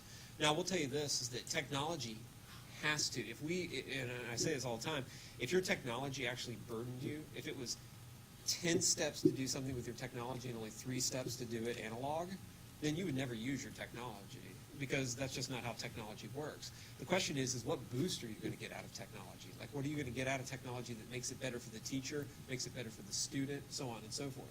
So to that end, what I'm going to do is that I'm going to show you just one quick example. And we have been building over the last little bit in our digital discovery classrooms and working through various projects, like 50 or 60 of these tools, resources. They're not meant to be burdens to the teacher, for the record, either. They're not meant to be another thing to do. Just like in technology, where your phone can do 150 different things, you don't have to do it all at once, and you don't have to learn it all at once. The goal is to give tools to support Dr. Weiskopf and Ms. Cornegay's instructional vision for the district. So with that said, what you'll see is an article. I mean, there's a little bit of a subliminal here, I'm not going to lie, redefining literacy in the digital age, because, you know, I got that chance. But I guess the thing I was going to say is that in this article, what you have here is that this is using Google Docs. Now, the neat thing about it is, if you've ever used Google Docs, you could have one person annotating, you could have 90 people annotating, commenting, and things of that nature. So it doesn't necessarily have to be just one person. It could be collaborative if it needed to be. But we found this great little plugin that was free. And it's a highlight tool. And if you think about a highlighter, I mean, it's on a lot of school supply lists, and it's one of those things that's pretty common. But the highlighter has not changed for a long, long time. What we can do here is that we can actually, if you think about how you've highlighted things in college, you might have different colors meaning different things, right? So if I was isolating the main idea, or I was saying I agree with this, or I don't agree with this, or I have a question about this, then what we can now do digitally is pretty remarkable. So Jane, who is our demonstrator here, she's going to go through and she's going to highlight a couple of points. It's pretty easy to do. As you can tell, if I thought that was the main idea, all I did was highlight it, and I click on the little button that says main idea. The great thing about this is because we did this in Google Classroom, the teacher now has a folder in which all of this work lives for every student. Now, if you think about the analog world for a second, if you think about the world without technology, that meant it was a piece of paper that you had to keep track of that ended up in a filing cabinet that you probably never looked at again. But because technology makes data so accessible, we can look at and actually map out what is the student thinking before the assessment or at particular progress points. And the neat thing about this too is that there's all kinds of options for me to make comments on it. And one of the coolest things is that after we've done this, if we go ahead and extract the highlights, we can do it by color. And of course, each of those colors means something. And we can either do it in the current document or the new document, but at the very, very bottom, what will happen is that when we click the X button, if we scroll down to the bottom, what we should see is we actually see that pull down. So if you think about it for the student, what that just did is that took all of that highlighting and then pulled it out into a chart that the student can use to continue the work, or whatever it is they're synthesizing or creating. And this is just one small example of how we think technology can actually boost the teacher's efficiency and the ability to do very strong instructional things. One activity that we got the chance to work on, which is the next one, was we actually had come together, the students have got a safety survey that had gone out, and as part of that safety survey, one of the things that we did is we brought them together so they could brainstorm ideas collaboratively. And it was kind of funny too, because most students, you know how they are, they don't want to cheat. And cheat and collaboration, you have to be kind of careful about how you define, right? But the truth of the matter is the idea is that when you're brainstorming, even though you're sitting at your table, there may be somebody across the way that has a great idea that you never get the chance to talk to. And so what they did is they each got different tabs. This is kind of like the version of Excel. But what's neat about this is that if I was a teacher, we actually encouraged them to cut and paste ideas that were good. And so they were sharing even though they were across the room, because a lot of times that digital collaboration is something we actually do in the real world. And so we thought that was very, very powerful. One thing that's really neat too is if I'm a teacher, if I go to File and then Version History, what I can do is that I can actually go in and I can actually map out, because they logged into Google, which student did which piece. And so if you think about the way a lot of collaboration has gone throughout time, it's a poster board in the middle of the table, and there's usually somebody, probably me, like I said, who would raise their hand and go, I want to be a scribe, therefore getting you out of a small section of the rest of the work. And with that said, when it came all down to it, if I was the teacher and I wanted to map who understood it, who knew what, who didn't participate, who needs help, I couldn't do that. But now, because of version history, I actually have a map to that should I choose to go into it. So again, it's just more tools, right? We have about 100 of these tools that we really do think will directly support authentic literacy and the 6 Marzano elements. In fact, that's been one thing that I do think makes us different from LA and from a lot of places is we spend a lot of time imagining what would this do. I don't want to see, honestly, learning farms or whatever that was in the first picture, where everybody's just sort of sitting there like out of some kind of science fiction novel or something like that. I think it needs to be human, right? I'm going to say something else too that I say all the time. I'm of the opinion that there is not an app that will teach a teacher better than a teacher, period. I think this is designed to amplify their instruction. To that end, if we go to the Instructional Technology Roadmap, I'll kind of sort of walk you through what the planning was. And if we scroll up a couple of pages, or actually we can start right about here. So on the second page, one of the things that I want to be careful about, make sure I portray, is that we learned a lot of things from a lot of teachers as we started to see these Chromebooks come in.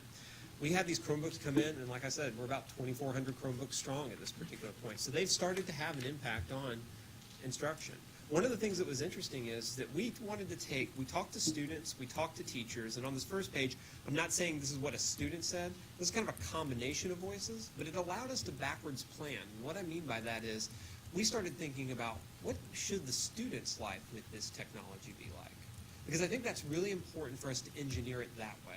And then what should the teacher's experience be? Because otherwise, I don't want the technology totally dictating how the student interacts in a classroom. Same with the teacher. I think there needs to be a little bit of like, where would you like to arrive, and how do these tools help support that? And so one of the things that we talked about, and if you go through in this article, and like I said, we posted it on board docs, you'll go through where we talk a lot about collaboration. We talk a lot about student voice. We also talk about some practical things. In fact, it's kind of funny. I used to think technology was complicated, but then apparently over the last hour I learned that textbooks are worse. And so, who knew? And so with that said, one of the things that we talked about is that we've been keeping our eye on as we designed this project is we really needed to make sure that we had that online textbook piece or that online resource piece. I'm going to tell you, it's fascinating to me. We spoke of Pearson. Pearson on May 5th or May 6th or so basically said, we're investigating leaving the K-12 textbook market. Might surprise you a little bit, right? And part of the reason why is they're like, it's not as profitable it used to be. We can make learning programs or things that help support it, but that argument that they had, if you look at one of those articles, almost mirrored the argument that we had an hour ago or so. And so Pearson is actually grappling with it. However, I will say this is that those things like consumables and things of those natures, if they become digital, it becomes a much different game.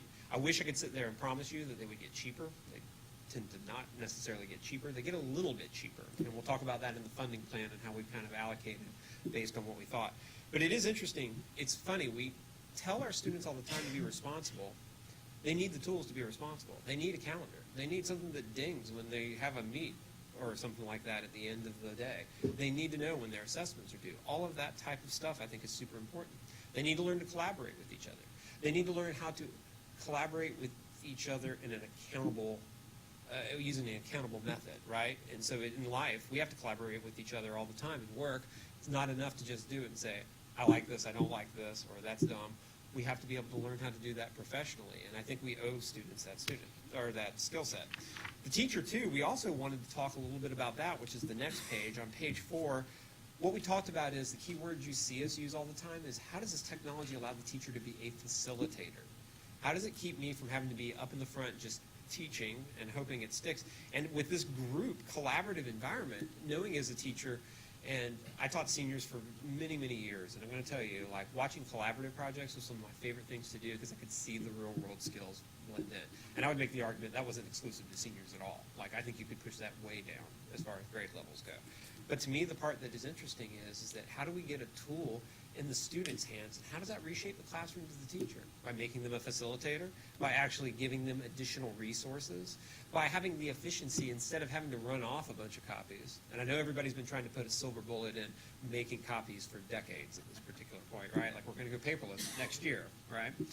And it never seems to kind of happen. But the truth of the matter is that part of our strategy, as you'll see on one of the later pages, is how do we work with vendors to ensure there is a Google Classroom integration? And that Google Classroom integration allows us to push those resources out digitally, not just so those resources are cheaper or faster to produce or so, but also so those resources are available at any time to the kids. So we don't have to just have the excuse, I lost the piece of paper, so therefore I can't do the work.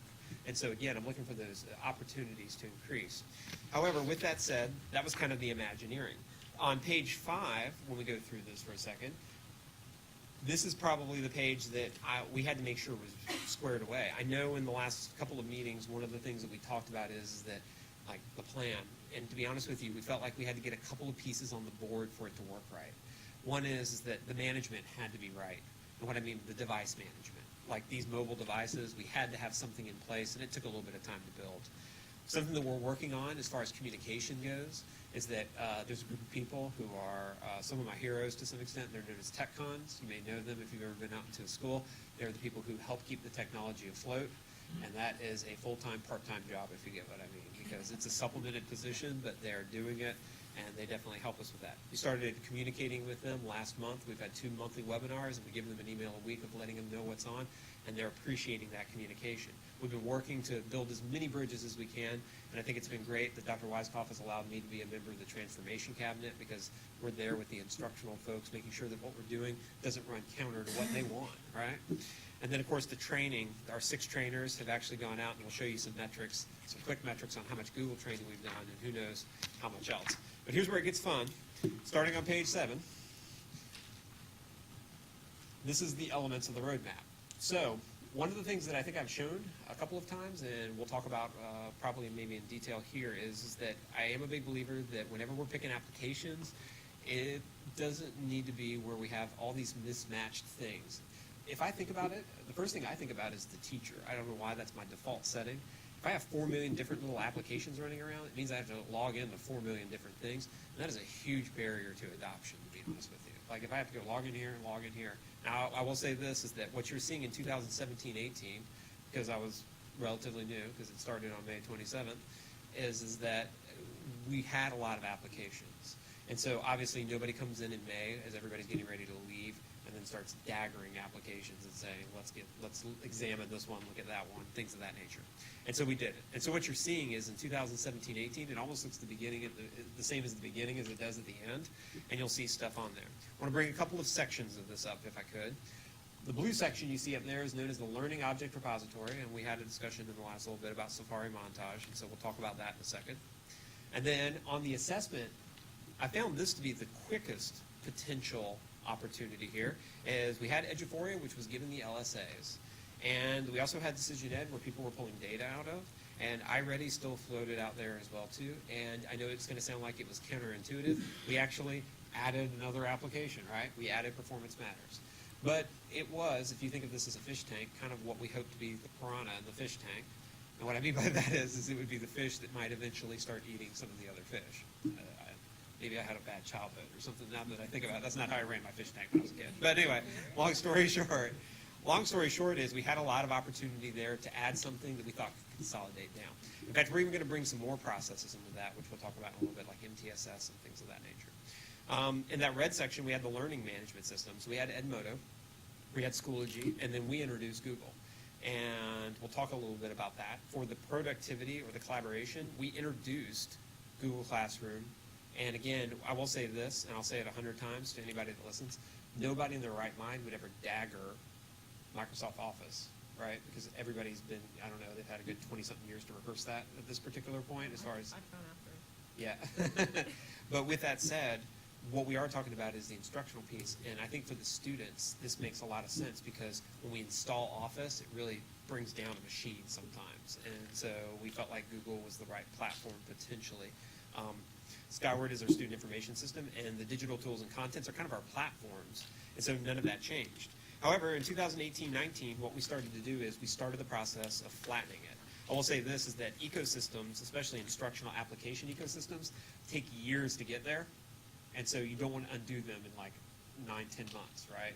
However, with that said, what we started to look at is we started to look at opportunities to consolidate. If you look at the assessment tool, what we are actually predicting is Eduphoria, as of July 1, will go away.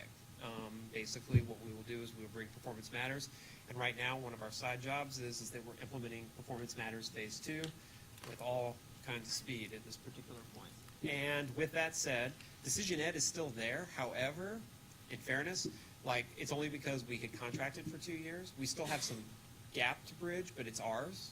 And so what will happen is the end of next year, that contract will not be renewed, and so you'll see it drop off then. So more consolidation to come.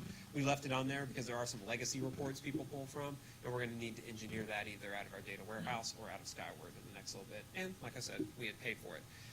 In the red section, one of the rumors that I love dispelling lately is every third person comes up to me and they goes, hey, I hear there's this new crazy guy in instructional technology, and he's going to do away with Schoology. And so I can tell you in 2018-19, there's no intention of doing away with Schoology. However, the one thing you will notice that did slip off is Edmodo. Edmodo, like I said, is relatively lightly adopted, and to be honest with you, we say discontinue. What we mean is we're not expanding the training curve on it.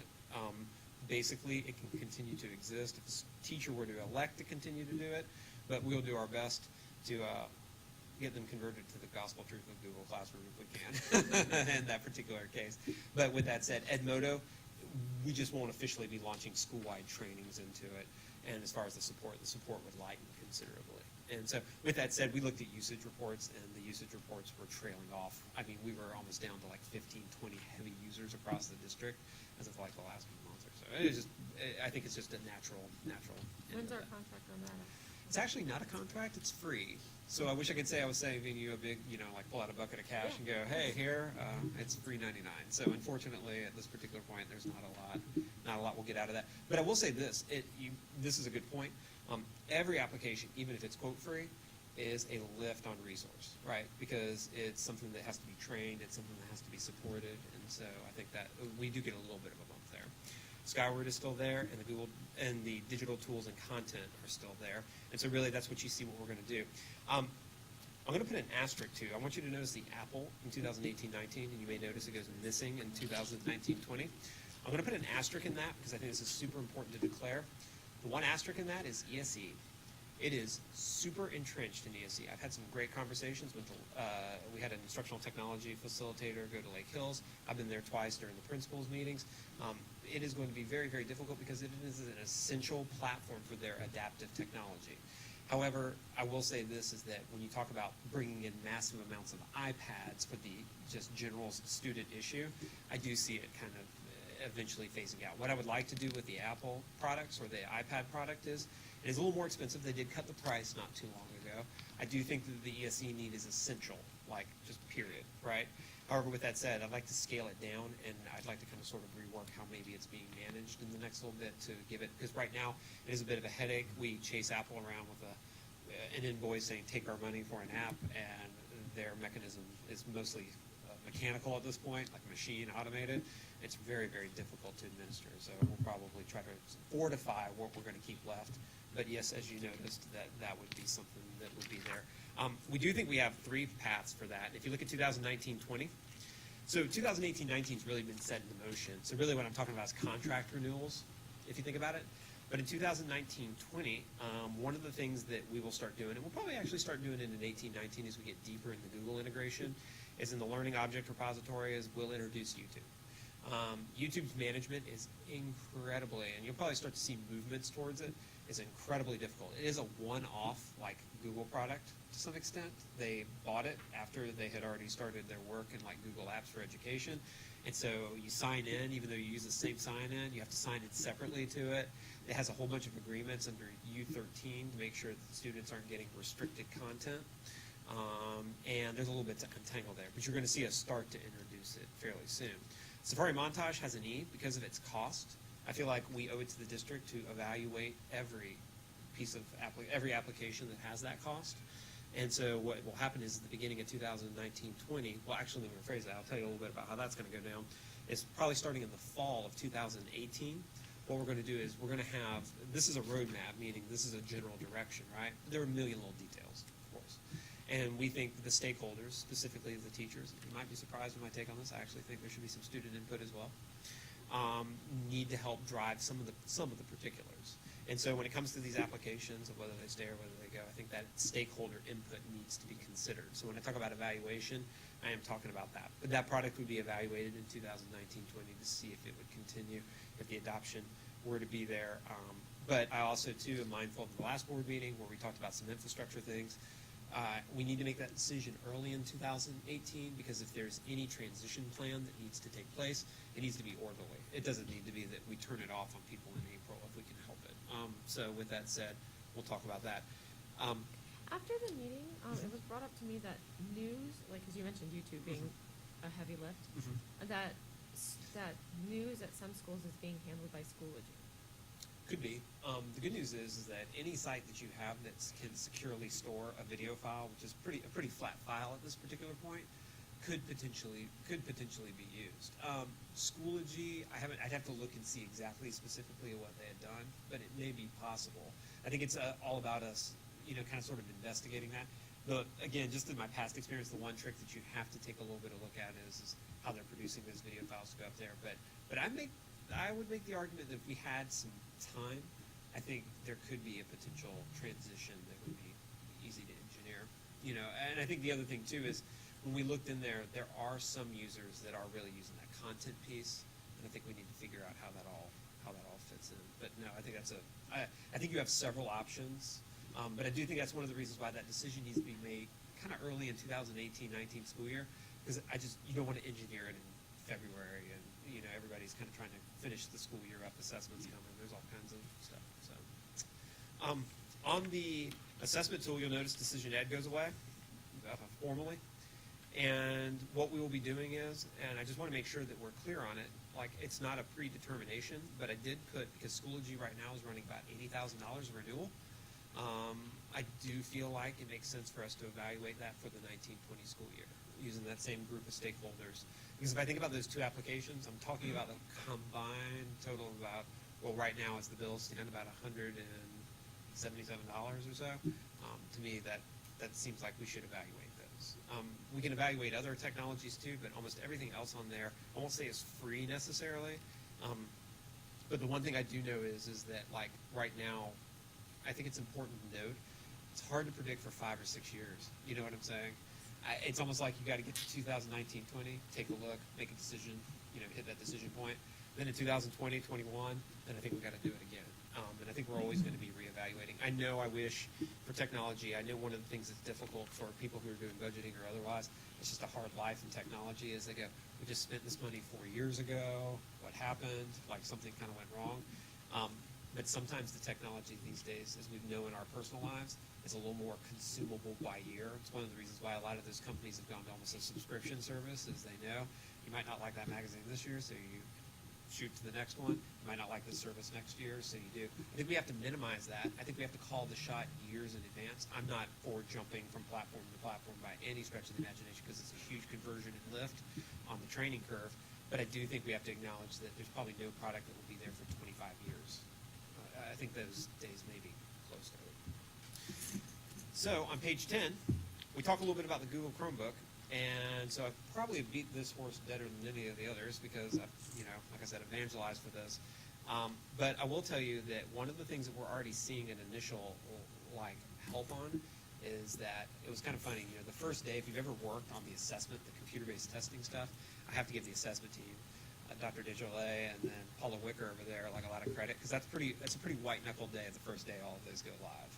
And the state has a lot of creative reasons why it may not work day one. And so my favorite was North Korea. I think that was the first year of the FSA. They were actually, you can look it up. But anyway, it was kind of funny. With that said, one thing that was interesting is that this is the first time we've actually been sort of heavily piloting Chromebooks. And so what we've had is we've had the injection of almost, like I said, a couple thousand devices into the testing environment. And that's nervous at first, right? Because it's the first time and everything like that. There have been a couple of minor issues for the most part. The first day, the sound on the FSA was a little weird, but not due to the Chromebook. Actually, I'm not even sure we had a confirmed case of the Chromebook. I know we had confirmed other cases. But I guess what I'm saying is that that's a way for us to very rapidly start to alleviate at least some of the burden of testing. Some of those testing schedules, if you look at them, they've got that much room, and so we started that. I would make the argument that's one of the biggest advantages a Chromebook has. That built-in keyboard makes it an assessment ready, out of the box. And that was what was funny, is that some of these devices were coming in that day, and people were pulling them out of the box and setting them up to go. And that's the dream logistically, right? Because that's what we've been trying to engineer for the last few months. You'll notice it sounds like it just went up, and I'll explain that in a second. The Chromebook comes in at less than $230. I gave myself some wiggle room there. And we actually had a little bit of a breakthrough, about $270 for the touchscreen device or so. And so we've made some progress, because the touchscreen, if anybody is wanting that tactile piece, like I said, it just folds over and it becomes a little bit of a tablet. And we actually have that as an idea for some of our younger grades. Here comes the fun one. So in year 11, We started talking about what the grade in year 11. That's what it's going to feel like. So what's going to be funny is that like we came up with all kinds of different ways. Like we were really trying to figure out, like we had all kinds of different models to do this. And what I'm going to say is that I don't actually think, because I do remember something Mr. Mathias had asked me, is that whenever we did one of the initial like Chromebook authorizations, it was the same meeting I think that we had a teacher who came up with kind of sort of, it was Lisa Rowe, and she's a great lady, and she came up with this kind of sort of bucket of bolts, and she was basically like, save us from this. And you had said we need a sustainable model. So on page 11, actually, what I'm doing there is maybe more of a feasibility study to some extent to see how you could get there, while also expanding technology access. So the current model for years has been 5 devices in the back of every classroom. And so with that said, I would make the argument that even though that would be good, and I will tell you this, is that 2,400 devices or so, Title I is sitting on a relatively large order, like I've said before. 4,000 devices will be here by June 30th. I can almost guarantee it at this point. And so I guess what I'm saying is that we're almost about to, at least from a raw mathematical equation standpoint, put 5 devices, maybe not evenly distributed, but you get the point, that number of devices into the pool, right? However, I would make the argument, based on what we've seen on digital discovery classrooms, based on the needs for things like textbooks and resources to be online, and for this movement to really take hold, I'm going to twitch when I say it. I know the distribution model is a one-to-one model, but we've basically banned that term out of our office. Simply because, like, when I worry about one-to-one, I worry about that first picture I saw, right? And so part of it is that, don't get me wrong, like in the funding that we'll talk about in a second, could I do it faster? Maybe, from a logistics standpoint, but we need some oxygen to let it take root instructionally, because that's the whole reason we're doing it. It can't just be about shoving devices out there and the logistics, even though the logistics are very, very important. So walking through this model here for a second, if you could you blow it up to where we could see maybe year 1?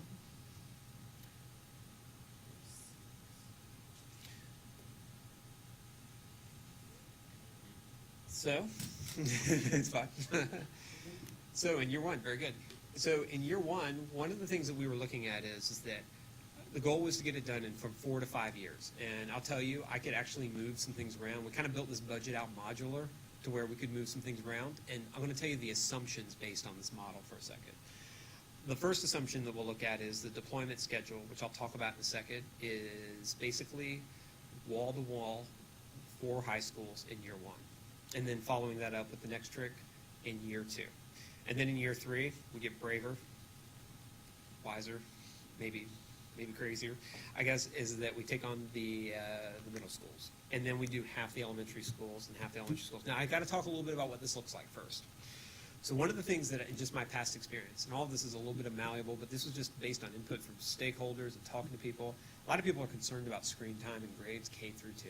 Like, it's kind of early, and there's a lot of socialization that needs to go on there and other things too.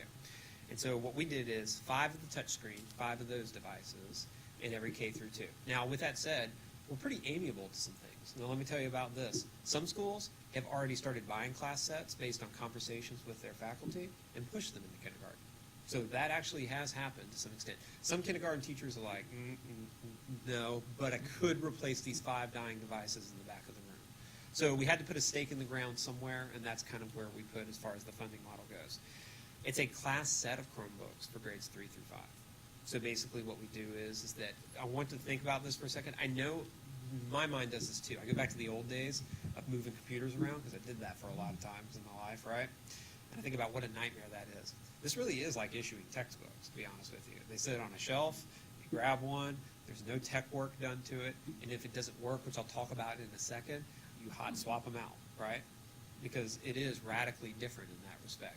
If it wasn't, I don't think I would try this project, to be honest with you. Like, I think if I were to think about introducing all these devices and the amount of tech work that would have to go with a Windows-based PC, I just don't think there's enough of us or enough of everybody to get that done. For grades 6 through 8, basically, it's a class set. And I guess my question is at that point, do they start going home?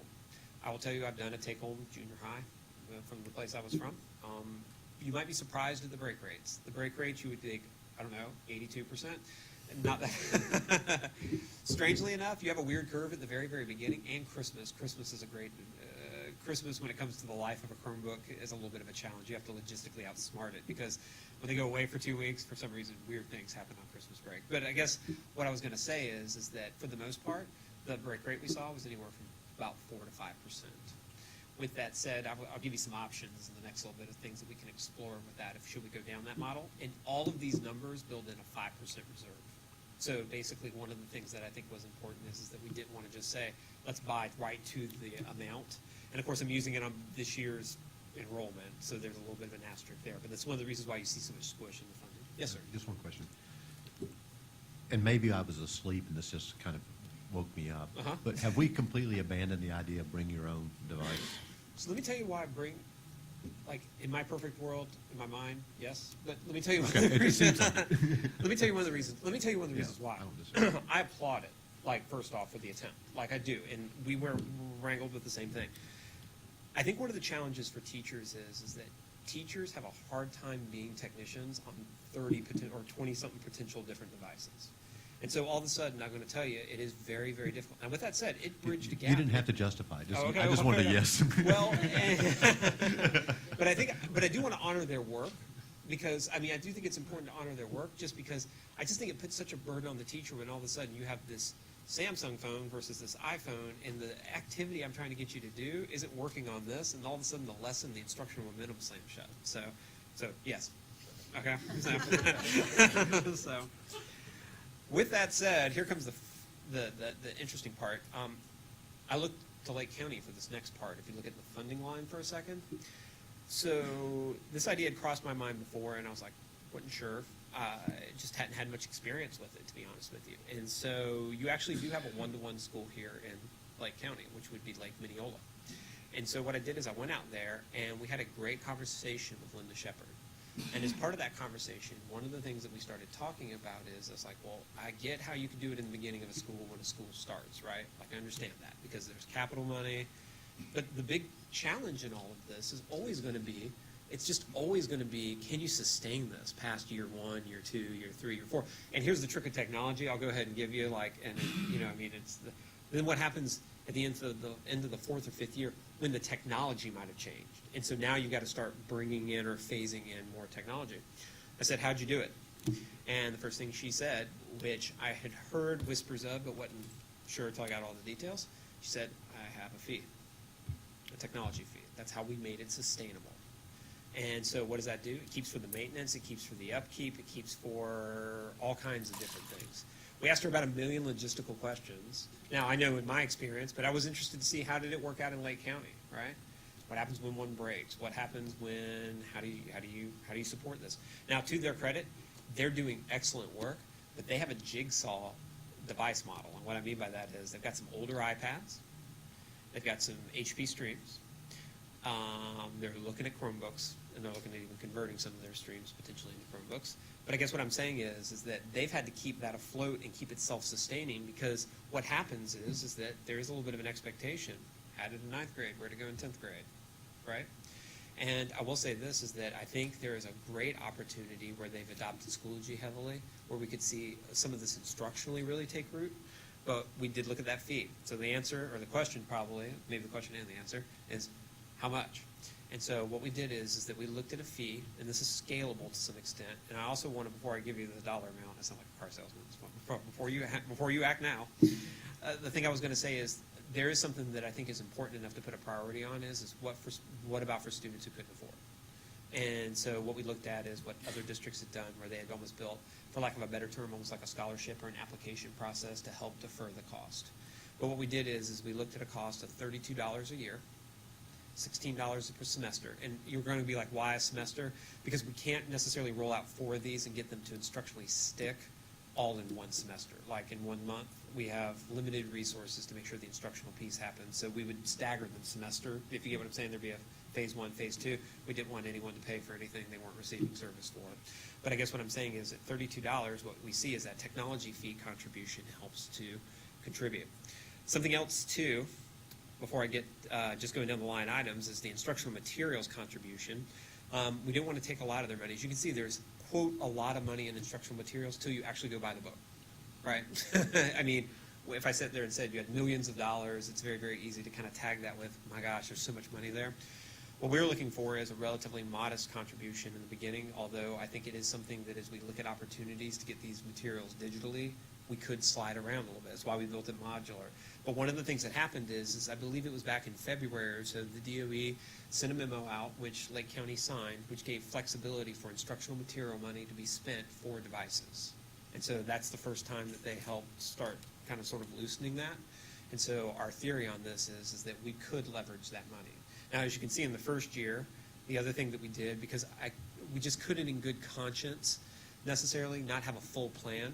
And so as you can see right now, that's what we've hung on to as far as the digital classroom plan funding for 2017-18. So we weren't trying to not use it. However, the trick is that we had to have the device, we had to have all the infrastructure as far as like how the Google Management Console worked, we had to have the instructional sold to this thing. And so we have 2 years basically based on what they've announced they're going to do for 18-19. And what that will do is that will give us a boost. The last thing is that out of the approved capital technology or the approved capital plan for the next 4 or 5 years, there's a capital technology refresh line. That line right now sits at $3 million most years, and then it goes down to $2.5 million for another year to deal with the budget concern. And so what we're asking for, if you're wondering at some point what our ask would be, is that we would ask that $300,000, about 10% to 10 to 15%, depending on the year of that funding that has already been sort of set aside for that, be reserved to chip into this device. If you're wondering why we didn't ask for a bigger chunk, I do think that there's other concerns. There's the technology-enhanced classrooms, projectors, things of that nature that need refreshing. I think there's also infrastructure and things of that nature. And then, of course, I know that budget gets looked at every year, so I know there's other considerations. But we felt safe coming maybe in our kind of sort of model of 10 to 15%. And what that does is that leaves us with a surplus, which we believe we could actually capture mostly in the digital classroom plan because it rolls from year to year. And then you can see how year 2, year 3, year 4, and year 5 work out, and it's basically kind of sort of rinse and repeat. But that's kind of basically how it goes. Every year you see the contribution and the technology fee increase. That's because more schools come online. And so with that said, we had gone ahead and projected out what that could look like. So with that said, no questions? No, just kidding.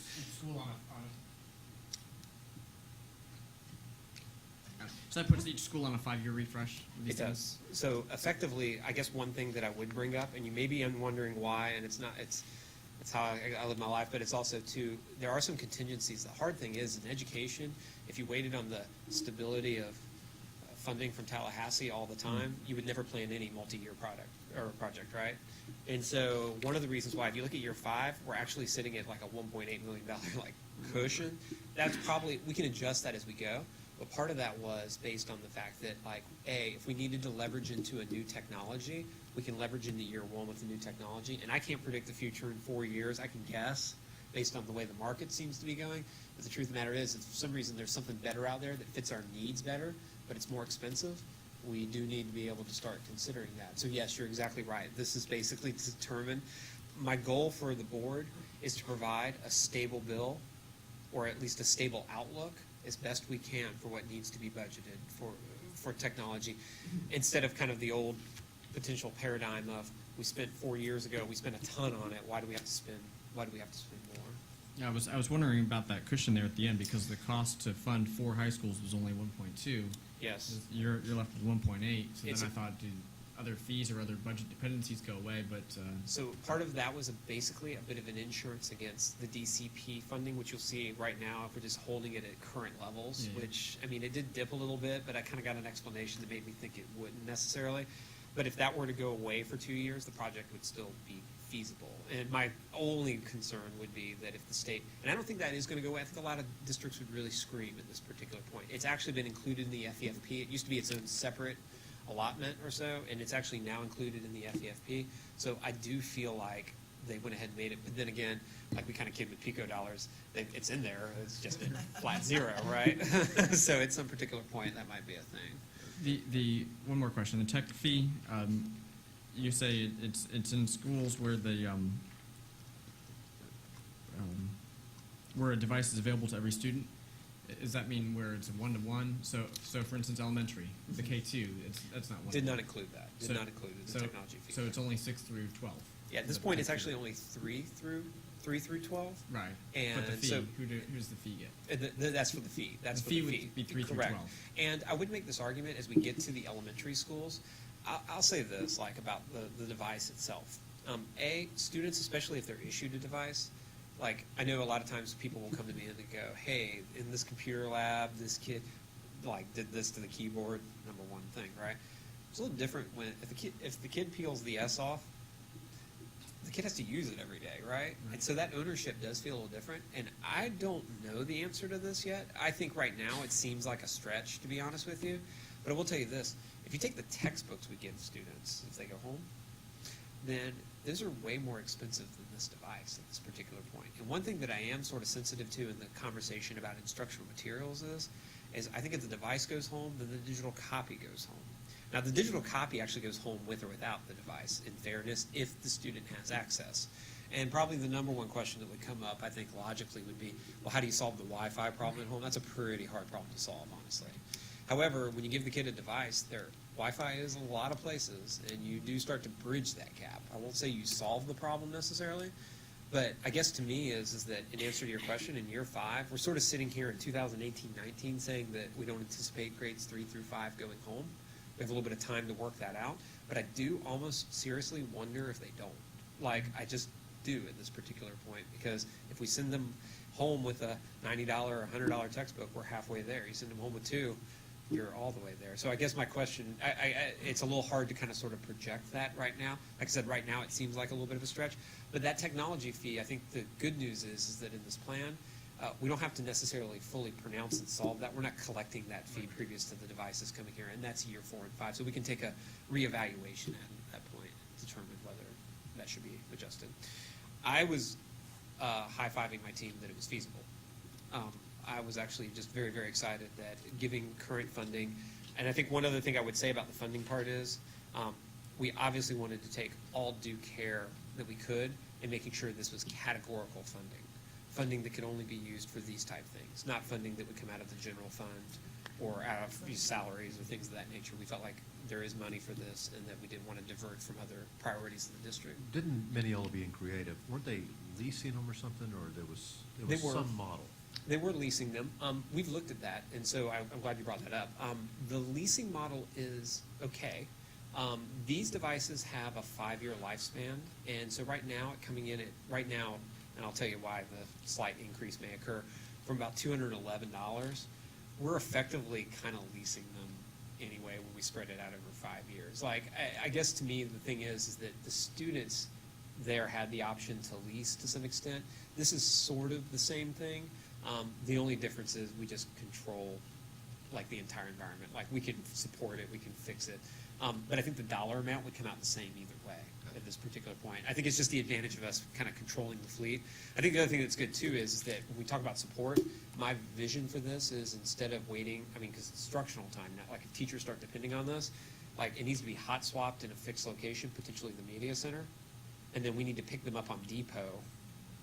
And that way, the kid doesn't need to be a kid waiting for a tech to show up, if you get what I'm saying. Like, we're now eating into, we would never say, hold on for 2 days while we restitch your textbook, or something of that nature. We need to make sure we get them back in the game. One other option that we'll make available to parents is the parents will have the option to buy them outright for their students as well, should they want to. And so that would be something that we would actually make as an option, because we do feel like there are a lot of parents that would just be like, it would be great if they had that device. We can probably leverage our existing quote and get them that cut, and that way they can just buy it. It's theirs. And it may last more than 5 years, if, in some cases, if it's personally owned. Yeah, the trick, or will it not? In total transparency, the trick is that after 5 years, Google starts to go, probably not going to update these as much, so you're probably looking at a refresh. It's just the nature of it. But again, I go back to other models. I don't know that a 5-year-old PC at $200 is really that refreshable either at that point. You know what I'm saying? And so, but I do think we have to, I think we do, just to be transparent to y'all, I think we have to come up with at least put in the front of our minds that in year 5 those devices are being retired, if that makes sense. Did I did I miss, you said that this was all coming out of categoricals, but it says here that it's only 50% coming out of the DCP. So we're looking at 2 million coming out of general? No, nothing coming out of general. What it would do is that fee would fund it, and the DCP would fund it, so that would take on the lion's share, and then we would use the capital technology refresh line, and then the instructional materials money. So nothing out of the general, nothing projected out of the general. And instructional like Miss Pearson agrees? She'll never tell you if not. Yeah. And I will say this too, like, as you notice, there's slip in this, there's room for it, right? Like, I think one of the things that we thought is that to get her to potentially what could be a very different adoption pattern for social studies, I mean, fairly quickly in some places. And I will tell you this, it's hard to do. If you try to do like this type of implementation by adoption, you're doing the whole district, right? Because if you're doing science for everybody, you're doing science for everybody. And therefore the Chromebook too. So we did feel like this was a way to phase that in. And again, on that menu where she has different options, there may be options that we could, pick on in years 1 and 2 and leverage. What kind of dialogue are y'all having? Because it seems like you're very linked, and what our long-term strategy may or may not be based on your ability to produce, right? Mm-hmm. And that'll have an impact on what books we buy. Yeah, we're very linked. Like Dr. Harris and I, she was the first person I met actually. No, well, I mean, and just Katie too, but I will tell you this is the first person I met is I was like, find me the instructional materials person. I want to go talk to them. And I think you'll actually see evidence in this document of even us working together even more. But I do think it's key because I do think these instructional materials are going to evolve. Like I said, with Pearson taking a look, I think what they're saying is their traditional model isn't working for them so hot anymore. And so what they're doing is that they're starting to look at what are other ways to deliver these materials. And I think we're going to have to get very forward-thinking. But we've met quite a few times. She's been great to let me talk to the media specialist. We've worked with instructional materials, like some of the managers we've had some conversations with. So we're really trying to link that in. I think that's the important part of this whole thing being an ecosystem. None of this stuff lives independently, and none of this would be possible without the partnerships between IT and instructional technology. We would fail. Are we good on that one, or the instructional timeline or the implementation timeline? Is basically just a good old-fashioned like USA Today like graphic where we basically kind of sort of go through and talk about what year 1, year 2. So I think one important note about this is that I don't want to leave schools like waiting in year 5 behind, right? Now I wish when working the budget, like instructionally you wouldn't want to do it to the district, but we just can't plop this whole thing down in 1 year, right? Unfortunately. And so with that said, the question is how can we really still accelerate potentially the plan at some point? Maybe in year 3 we can go farther and faster. Or how do we really make sure that all those schools, those elementary schools that are waiting on year 4 and year 5 keep going, right? And so part of what we found is that the schools, like I said, aren't waiting for us. And their purchase and their eternal stream of buying these things, they're still continuing to buy. Why is that? Well, I think they see it is lessening the assessment load. Like, I think that was one of the initial handouts. However, they're also seeing their teachers really, really liking Google Classroom and the efficiencies it provides. I think the trick here too is going to be, like I've said before, this device right here, which is the converted HP Stream. So at 2400 today or tomorrow morning, there will be an email that goes out. We met with the tech cons on Thursday virtually on a webinar. And we said, here's the process to start converting these things to Chromebooks. And so what I think this will start to do is that we're trying to attack the angle from 2 different ways. Obviously, more devices coming in, but also what can we do to maximize those devices that are here?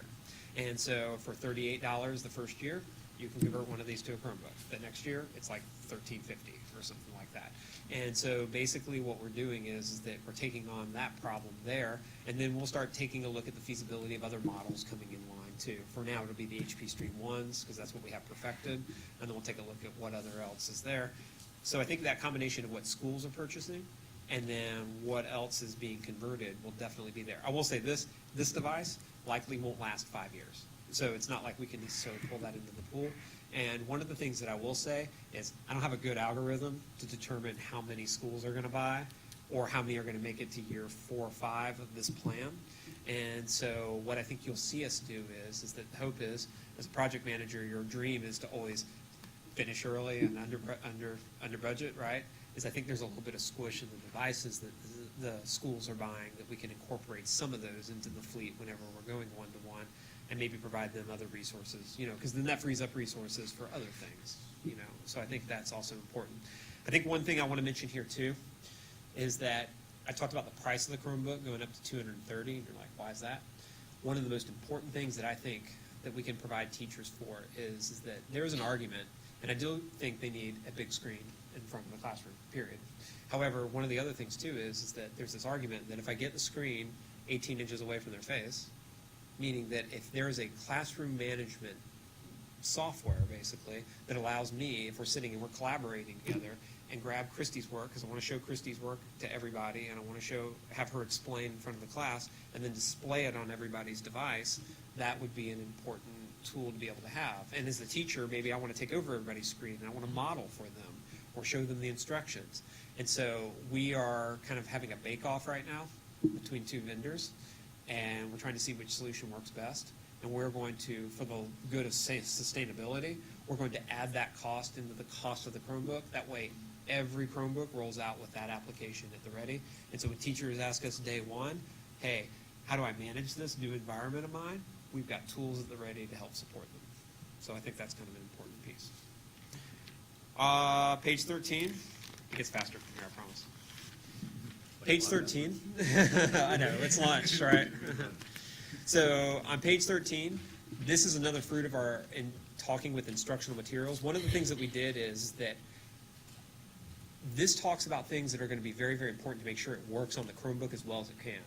And so what we did is we worked with instructional materials to basically determine tech specs. And what we do is before every adoption, and we tested it with the science adoption, we give them a questionnaire. And when I say them, I mean the vendors.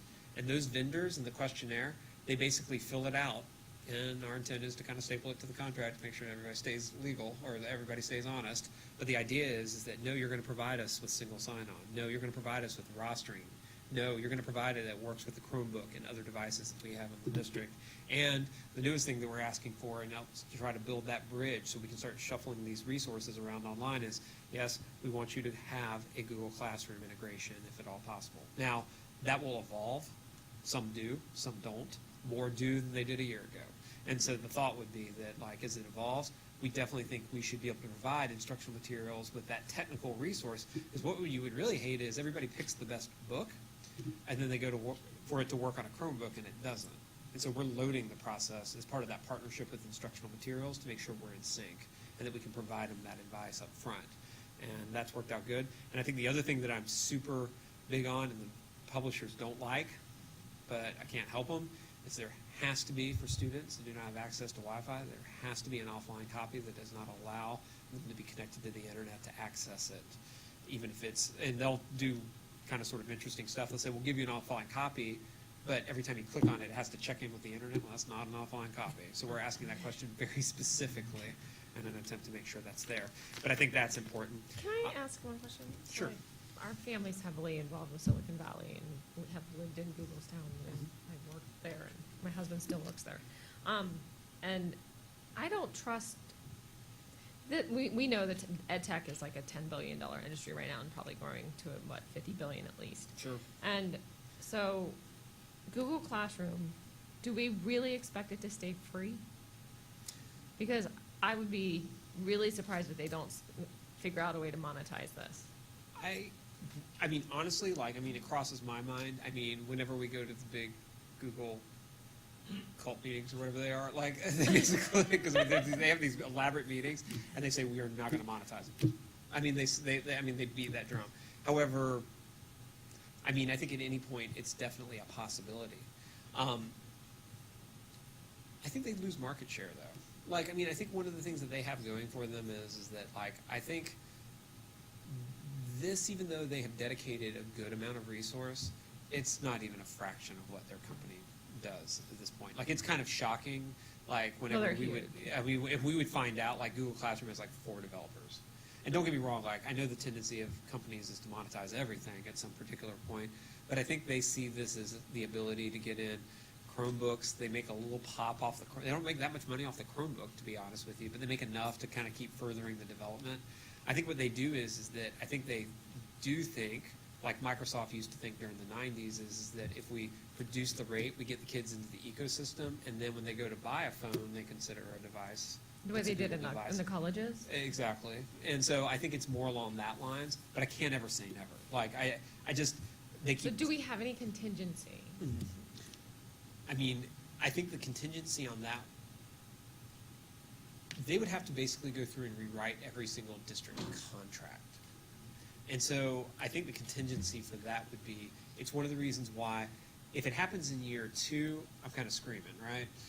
If it happens in year 4, I think it's one of the reasons why we have to plan in like 4 to 5 year increments, because we always have to have the ability to not be tied to something. I mean, technically right now, if we were just to continue with the old model, or Apple's model, Microsoft's model, pick any vendor, I'm not picking on them, but like, they could double their price tomorrow. I mean, it's possible they decide to monetize it further or monetize it. However, with that said, I think we always have to have the ability to pivot. Right now, them saying that it's not, us having that agreement with them that we signed originally, saying that they won't, feels good enough, but I mean, if we wake up one day and they go, yeah, we're going to monetize it, I think they'd have a revolt. I think people would start leaving them, and I think we would have to be able to pivot to consider. I would say my contingency is not planning things in 10-year movements. And are we trying going to continue to monitor the fact that they are they really not pulling data off of kids right now? Yeah. Because that is a huge Right. opportunity So for advertising. When you talk about like the bomb that would go off, that would be, to me, the bomb that would go off, that would actually, I mean, right now, it's going to be hard. I mean, every time I talk to y'all, they increase like a point or so in market share in education. I mean, it's like 58% now, so they're doing well. But if they were to mishandle that, it would be a quick go away. I think any vendor is that risk, to be honest with you. I don't think that's necessarily specific to Google, but as of right now, they are not looking at individual student data. They are only looking at aggregates, and they do not market to any educational organization. And I think if they started to do that, it would be game over for them, to be honest with you. I think they've been told that by a lot of people, too. Like, I mean, every time you mention it, they're like, nope, nope, nope. I mean, they don't even bat an eye. But they're big. And money's money. So, I mean, I guess it's something we'd have to watch. Okay. So, real fast on page 14, the one thing I do want to ask is that I do think we have I would ask for the confidence in our teams to be able to pull this off. One thing that I do think that we've done is that this year, when I look back on what we've done, I think we have the chops to do this because our team's been so outstanding. We've launched phase 1 of Performance Matters. You know, we've kind of sort of renovated some of the social media workings of the district. Our team's been organized to provide those supports. Each one of the instructional technology facilitators who joined us here today has 7 schools they're directly with. They build those relationships. They're in those schools. They also co-lead on a project, and we've beta tested so much this year. Like, I think one of the things that we were trying to do is proof of concept everything that we could. And whether it's been AP Human Geography or touchscreen Chromebooks is a potential start for an adaptive device, even though it has a long way to go. Touchscreen Chromebooks for K2, converting PCs into Chromebox or Chromebooks. And actually, too, even though we will accelerate this next year, 218 LCS administrators and classified staff have participated in training, Google training specifically, 1,368 total hours of professional learning just on quote, the Google. I think that's a big deal. Last 2 things, maybe 3. Digital citizenship.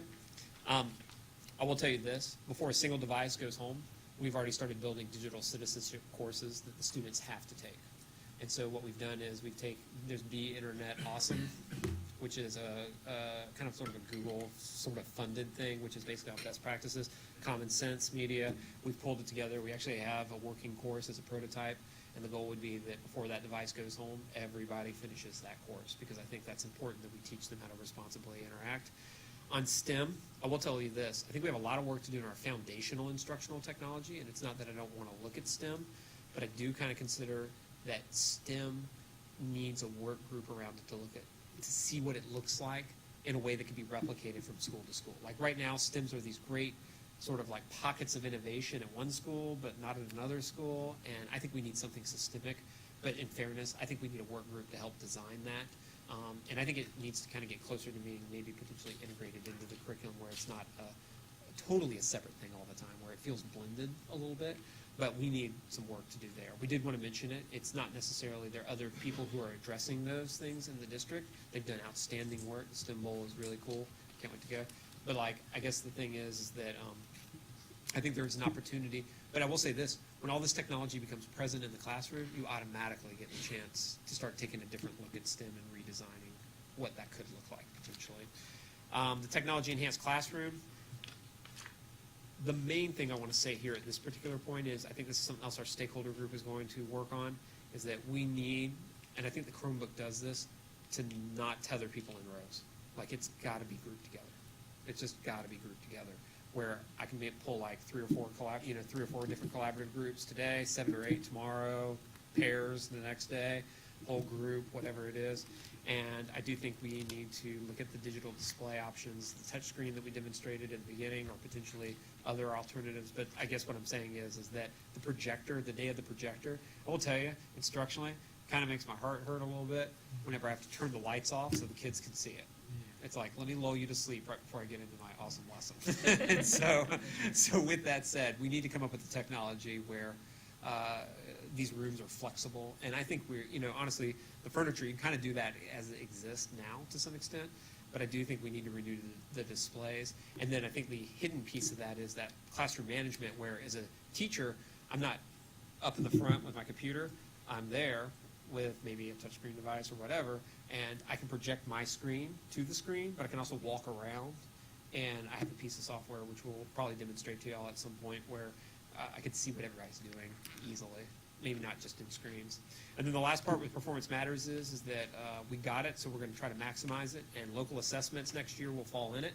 I think the teachers will appreciate, at least I'm hoping the teachers will appreciate, all these analytics will swim in the same pool.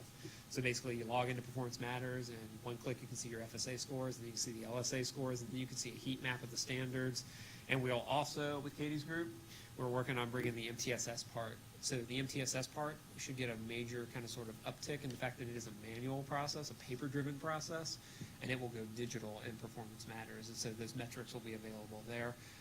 And if you think about it, that just feels like it's kind of like makes sense, like it's organically there. Like doing an intervention, I want to see how it's working with these different metrics like LSA, FSA, things of that nature, and vice versa. And so I think that'll be a pretty neat thing. I guess that's the end of the hymnal, so good. At that point. Questions? Board members, that's a lot of information. Yeah. Very nice. When will, or like how fast is Performance Matters rolling out? Pretty quick. It feels pretty quick right now. The LSAs have actually, a lot of the LSAs have already been built in Performance Matters. And so what we're looking to do is a dual pilot. There's a scanning part in case people want to replicate the test the way you would now with the pencil and paper test. And there is a online part, computer-based test. And we intend on piloting both of those before May to make sure that we get the technical parts worked out. And then when we come back, we already have kind of sort of a project plan that basically gets people in a little bit during the summer. It gets people more in during PD day, the need to know folks. And then we actually will use our structure for the instructional technology facilitators, each having a school assigned, to push it over a period of a few weeks directly into the school. So that'll be at the beginning of It will be at the beginning. We have a little bit of time, as the first LSA window is roughly around October-ish or so. So we have a little bit of time before then. So if I can maybe get them seated and let them get started with the school year, then we'll do that. So. Any others? All right, thank you, Mr. Weeks, very Thank you. much. Appreciate it. Okay, we are on our board member comments. Mr. Yeah, I'm going to hold mine. I'm gonna hold mine. I think I've said enough today also. Okay, Mr. Campbell. I just have one real quick thing, and I've talked to superintendent about this, and that's in our last meeting that we took and voted on the staffing plan, and I went back and pulled up the minutes of our meeting where we talked about moving the dish machine operator to the staffing plan, but we didn't talk about moving the whole food service department there. And I just want to clear the air on my part. I would not have went this way to supersede taking any authority away from the administration on the campus, from going away from school-based management by doing this, because that's what we've done.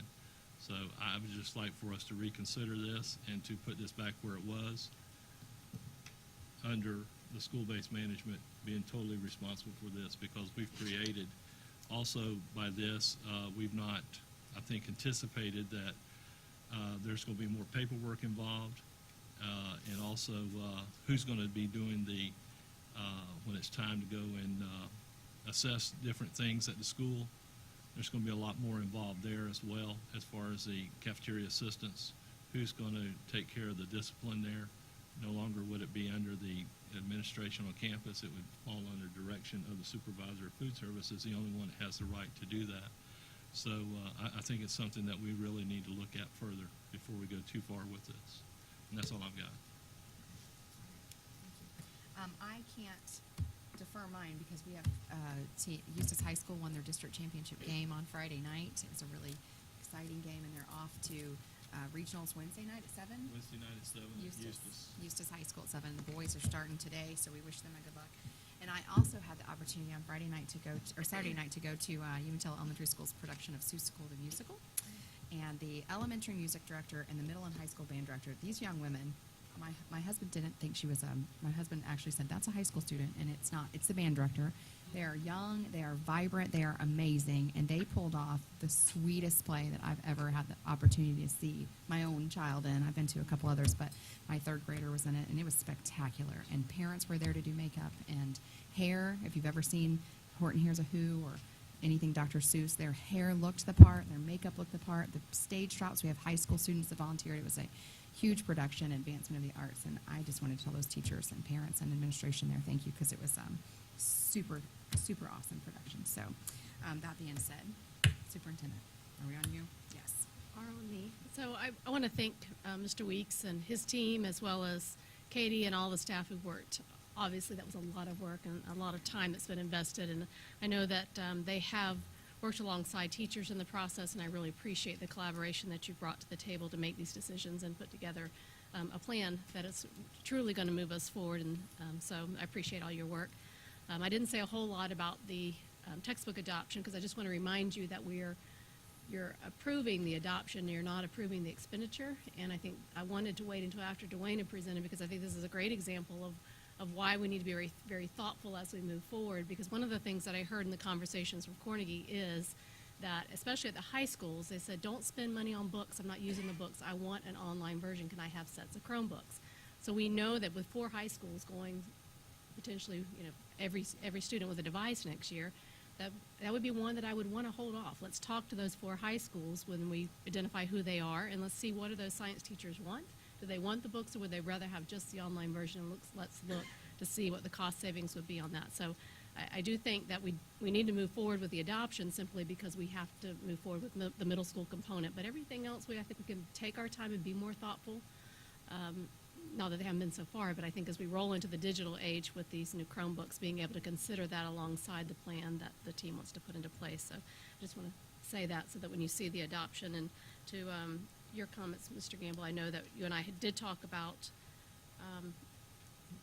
the food service moving underneath the staffing plan, and the intent was not to take away the authority of the schools, but to rather to provide some additional support. And so we're going to have some more conversation about what that's going to look like.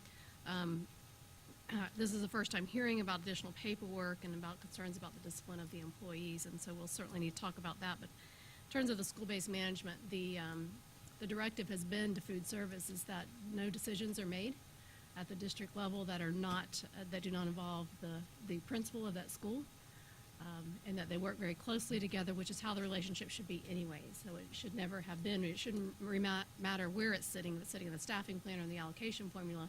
That communication and collaboration is a must, and that is the expectation for food service, and I will continue to reiterate that as we move forward. So I just want to reassure you of that. All right, Mr. Johnson. We do another workshop. We do have another workshop next Monday. Just a reminder to everybody. Mr. Mathias? All right, okay, so that workshop is at 9:30, I'm assuming? It is. We have Neola coming with the policies, the bylaws that you looked at last time, which, well, we kind of really didn't look at them. We had lots of discussion about them, but Mr. Johnson has gone through, he has vetted and made some revisions, and then back to Neola, so now we have aligned all of that work, so that's all been done, ready to be presented to you, and I know that Human Resources is done with their policies, and those will be presented as well. and I think there's a few others that are ready as well. I think procurement was one of them that we're ready to bring to you next week as well. And we'll have those in advance. Yes, Mr. Johnson and I were going to try to get together today. The time's a little late, but hopefully we'll have a little bit of time just to go through, give them a last look before we send you all of those, hopefully tomorrow. I don't know if HRs are ready to come to you, but I know that your board policies are ready to be sent to you, and Patty will send those to you hopefully by tomorrow. Okay, anything further? All right, adjourned.